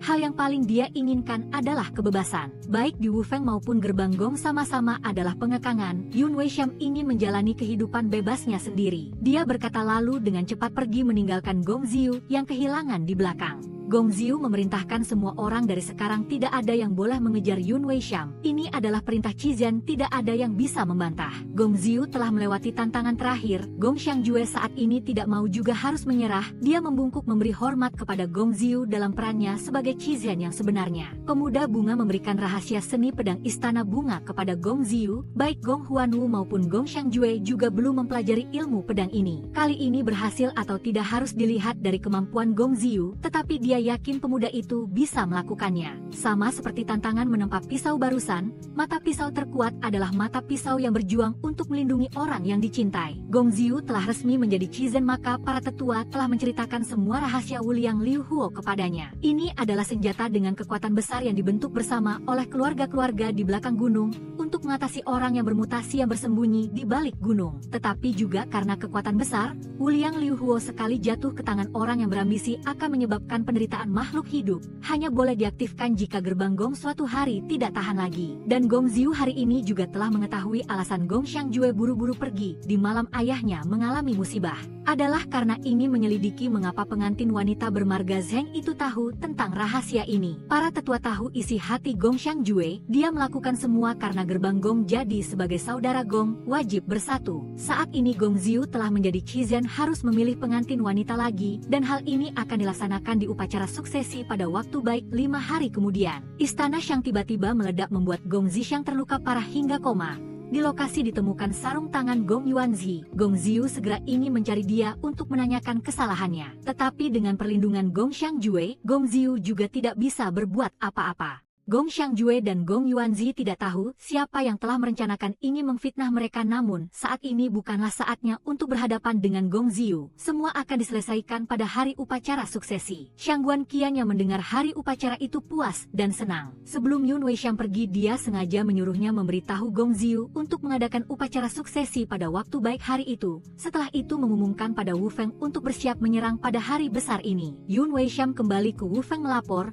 dia telah menyelesaikan tugasnya dan ingin meninggalkan Wu Feng. Melangkah ke jalan, dia kembali bertemu dengan penjual gelang yang pernah dia dan Gong Xiu beli sebelumnya. Dia melepas gelang itu, meminta penjual rahasia mengirim surat ke gerbang Gong, juga mengatakan melakukan itu seperti membantu dia dan pemuda itu bersatu kembali. Han Yaxi memutuskan untuk membiarkan Yun Weishan meninggalkan Wu Feng. Hidupnya di depan masih ada jalan lain, tetapi dia tidak punya pilihan lagi. Sejak kecil Han Yaxi sudah mengatakan hidupnya seperti cahaya fajar yang bersinar terang. Sekarang saatnya dia harus mencari kembali cahaya cakrawala itu sendiri. Gong Huanwu sejak kembali, tubuhnya sudah lemah, langsung ingin pindah ke tempat paling gelap untuk memulihkan diri. Saat ini Gong Xiu sudah menjadi Chizen, dia langsung menyuruh pemuda itu mengaktifkan Wuliang Liu Huo untuk membalas dendam ayahnya. Mengaktifkan Wuliang Liu Huo dapat memusnahkan Wu Feng agar gerbang Gong menjadi penguasa dunia persilatan. Gong Xiu membawa kotak hadiah untuk Gong Yuanzi dan dengan baik hati mengingatkan dia bahwa dia harus berhati-hati terhadap Shangguan Qian. Dari kali mengobati luka Yun Weishan, pemuda itu sudah lama menemukan bahwa wanita itu bermain curang di kantong racun tersembunyi Gong Yuanzi sebelumnya. Gong Xiu menerima surat yang dikirim Yun Weishan dan segera merencanakan upacara suksesi. Yun Weishan berpura-pura ingin melarikan diri dari Wu Feng. Tujuannya adalah ingin mendengar rencana serangan mereka. Pada hari upacara suksesi, dia dan para iblis akan berpura-pura menjadi pengantin untuk menahan Gong Xiu. Iblis-iblis yang tersisa akan dibagi untuk menyerang istana-istana di belakang gunung. Tujuan mereka adalah mendapatkan Wuliang Liu Huo. Gong Xiu yang menerima kabar itu sudah lama mengatur pertahanan di istana-istana dan menyembunyikan stempel Wuliang Liu Huo di dasar danau es yang dalam. Ketika mereka menyerang dan melihat kebun kosong, mereka tidak akan curiga barang sepenting itu disembunyikan di sini. Upacara suksesi Chizen juga telah tiba. Gong Xiu dalam balutan pakaian upacara yang agung menerima cap Chizen, mendapat penghormatan dari seluruh gerbang Gong. Dia wajib memilih salah satu dari para pengantin wanita. Pembuka yang pertama tanpa diduga adalah Zi. Dia yang sudah waspada terhadap Yun Weishan menyelinap masuk menyamar sebagai pengantin untuk menyerang Gong Xiu. Ketika pisau baru terayun, Yun Weishan sudah berhasil menangkisnya tepat waktu. Kini dia bukan lagi orang Wu Feng, tidak perlu berpikir lagi dan bisa bertindak sesuai keinginannya, melindungi orang yang dicintainya. Pemuda itu dan dia bersama-sama menghadapi Zi dan kelompok pengantin wanita itu. Untungnya pemuda bunga sudah lama menyiapkan senjata baru yang disembunyikan di dekat situ, sehingga tak lama kemudian kelompok iblis itu telah dibunuh bersih, hanya menyisakan Zi seorang diri. Zi tidak menyangka Gong Xiu sudah bersiap-siap. Semua ini ada dalam rencana mereka dari urusan sengaja bersikap memihak Yun Weishan untuk menciptakan rumor perselisihan hingga memanfaatkan situasi mengadakan upacara suksesi sesuai rencana Shangguan Qian. Semua ini untuk memancing Wu Feng masuk. Iblis-iblis lain sudah mulai menyerang istana-istana. Terjadi pertempuran sengit. Orang yang datang ke istana Jue adalah orang yang dulu membunuh ibu dan adik laki-laki Gong Xiangjue. Kali ini dia pasti akan menuntut balas dendam masa lalu. Gong Xiangjue aslinya tidak memiliki hari kehilangan kekuatan dalam. Mereka hanya bersama-sama memainkan sebuah sandiwara di depan Shangguan Qian Bukan saja, Zi dengan ilmu bela diri tinggi telah melukai Yun Weisham dan Gong Xiu. Tepat ketika keduanya hampir tidak bisa bertahan, Hanyasi muncul agar dia bisa membawa Gong Xiu pergi. Hidup ini Hanyasi hanya berharap dia bisa segera lepas dari Wu Feng, menjalani hidup cerah seperti awan fajar di luar sana. Yun Weisham membawa Gong Xiu ke istana Yu untuk mengobati luka, tetapi kekuatan dalam beberapa orang di sini tidak cukup untuk mengeluarkan racun. Hanya ada satu cara, yaitu menukar darah Gu. Yun Weisham tanpa pikir panjang menggunakan darahnya untuk ditukar dengan Gong Xiu. Tetapi tak disangka ketika keduanya bertukar, energi sejati keduanya justru menyatu, sementara mengendalikan racun. Jin Fan mengejar Shangguan Qian ingin merebut kembali Suanyun Chonglian, tetapi bertemu dengan Hanyasi. Ketiganya bertarung sengit. Jin Fan meskipun ilmu bela dirinya tinggi, tetapi tidak bisa 1 lawan 2, akhirnya kalah di tangan Shangguan Qian. Ketika dia hendak menyerang pukulan terakhir, Gong Zhixiang sudah tepat waktu datang membantu, tetapi luka Jin Fan terlalu berat dan meninggal di tempat. Nyawa Jin Fan dalam bahaya karena melindungi Suanyun Chonglian untuk menyelamatkan Gong Xiu. Tetapi pemuda itu memutuskan akan menggunakannya untuk menyelamatkan nyawa Jin Fan. Dia sejak kecil sudah berkorban terlalu banyak untuknya. Bahkan ketika ada orang yang disukai juga tidak berani mengungkapkannya karena dia lahir untuk melindungi Gong Xiu. Di pihak pemuda bunga, lawan terlalu kuat, ia menggunakan semua kekuatannya juga tidak bisa melawannya. Bahkan ayahnya juga sudah terluka parah hingga tidak bisa bertahan. Pemuda bunga terpaksa menggunakan cara terakhir yang sudah ia siapkan, menutup pintu lalu meledakkan seluruh istana bunga, mati bersama iblis itu. Akhirnya pemuda bunga juga berhasil melakukan hal yang berarti yang bisa membuat ayahnya bangga. Akhirnya gerbang Gong juga telah menang mengalahkan kelompok Wu Feng, tetapi kerugian yang diderita juga tidak ringan. Gong Xiu masih belum sembuh dari racun tetapi masih bisa bertahan sampai sekarang berkat energi sejati yang menyatu dengan Yun Weisham, dan hal ini bukanlah suatu kebetulan. Yun Weisham aslinya adalah keturunan dari faksi King Feng, salah satu dari 4 keluarga kuno gerbang Gong, tetapi kemudian dimusnahkan oleh Wu Feng. Ilmu bela diri King Feng ditujukan untuk dipelajari Nyonya Qizhen untuk mendukung Qizhen sehingga energi sejati keduanya baru bisa menyatu. Gong Xiu yang dimasuki racun aslinya sudah tidak tahan lagi. Saat ini Gong Yuanzi telah memberinya kotak brokat. Di dalamnya adalah Suanyun Chonglian terakhir yang dia simpan untuk kakaknya. Tetapi saat ini mereka sudah menyelesaikan kesalahpahaman menjadi saudara baik, maka terpaksa menyelamatkan pemuda itu kali ini. Gong Xiu menyuruh orang mengambil kotak yang berisi Wuliang Liu Huo, tetapi di dalamnya hanya tersisa kotak kosong. Tepat seperti dugaan dia dan Gong Xiangjue, orang yang sebenarnya di balik semua ini adalah Gong Huanu. Sebelum meletakkan kotak itu ke danau es, Gong Xiu telah mengecat lapisan warna neon. Tangan Gong Huanu bersinar membuktikan dia adalah orang yang telah mencuri Wuliang Liu Huo. Habis jalan untuk menyangkal, Gong Huanu hanya bisa membuka kartu. Semua dari awal sampai akhir adalah dia yang atur sendiri. Tahun itu dia berlatih ilmu bela diri hingga Tea Hawa merasuk, tak disangka malah mempelajari rahasia baru. Setelah itu menggunakan Suanyun Chonglian menyelamatkan putra kepala pelayan palsu agar dia membantunya menukar Bai Chao Zui milik mendiang Qizhen. Setelah itu memasukkan identitas Wu Feng, mengirim surat itu ke Nyonya Wuji untuk memancingnya bekerja sama dengannya. Dan semua penyebabnya berawal dari ketamakan. Dia terus-menerus menuntut untuk mengaktifkan Wuliang Liu Huo, membuat ayah melihat ambisinya lalu ingin menyerahkan tahta Qizhen kepada Gong Xiangjue. Maka dia langsung membuat rencana agar pengantin wanita Zheng itu bertindak lalu bekerja sama dengan Nyonya Wuji, berpura-pura mati untuk merencanakan langkah demi langkah hingga hari ini. Gong Huanu yang sudah mendapatkan Wuliang Liu Huo langsung ingin meninggalkan gerbang Gong untuk menjadi penguasa dunia persilatan, tetapi setengah dari surat kuno untuk mengaktifkannya ada pada Gong Xiu. Pemuda itu langsung menduga dia pasti akan mencari Yun Weisham untuk mengancamnya. Dia tidak bisa mengalahkan, hanya bisa mengulur waktu agar semua orang menyalurkan kekuatan dalam kepada Gong Xiu. Hanya dengan cara ini pemuda itu baru bisa cepat menyelesaikan seni pedang terkuat untuk mengendalikan Gong Huanu. Saat bertarung dia tidak sengaja menjatuhkan token Wuliang Liu Huo, tetapi telah dicuri cepat oleh Shangguan Qian. Gong Xiangjue setelah itu langsung cepat mengejar. Tepat ketika semua hampir tidak bisa menahan kekuatan Gong Huanu, Gong Xiu akhirnya juga telah menyelesaikan seni pedang terkuat. Dia dan Yun Weisham dengan 2 pedang menyatu akhirnya juga berhasil mengalahkan Gong Huanu. Gong Xiangjue mengejar Shangguan Qian sampai ke jalan rahasia. Ia berkata sambil menangis bahwa ia hanya ingin membalas dendam pada Dianzu,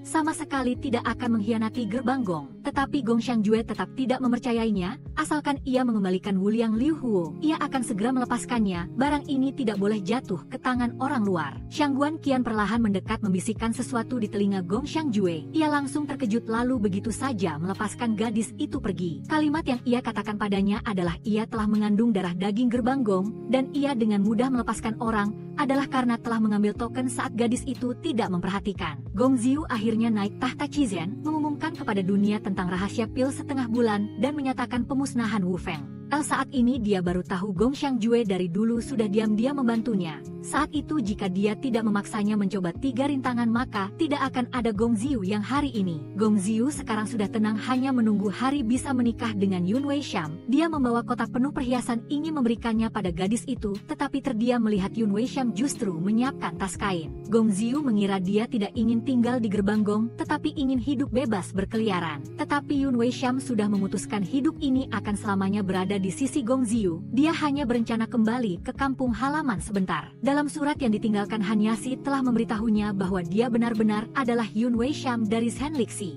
dan juga memiliki seorang adik kembar. Yun Wei Sham berjanji 3 hari kemudian dia akan kembali ke gerbang Gong. Akhirnya saudara-saudara gerbang Gong juga sudah berdamai. Gerbang Gong yang dingin dulu telah dihangatkan dengan tawa dan kasih sayang keluarga. Gong Zhixiang juga sudah seperti yang diimpikan, berpasangan dengan Jin Fan. Gong Xiangjue juga sudah lebih sering tertawa dari sebelumnya, tetapi setiap kali tidak sengaja melihat bunga azalea putih dia tanpa sadar teringat seseorang yang setiap hari menanam bunga melakukan segala cara untuk memenangkan hatinya. Yun Wei Sham akhirnya sudah tiba di kampung halaman, juga sudah bertemu adik kembarnya, tetapi belum sempat bergembira sudah bertemu dengan orang yang menyembunyikan wajah dari Wu Feng. Dari pagi-pagi sekali Gong Xiu sudah berlari ke gerbang menyambut kekasihnya. Hari ini adalah hari ayunnya akan kembali, tetapi menunggu lama juga tidak melihat bayangan gadis itu kembali.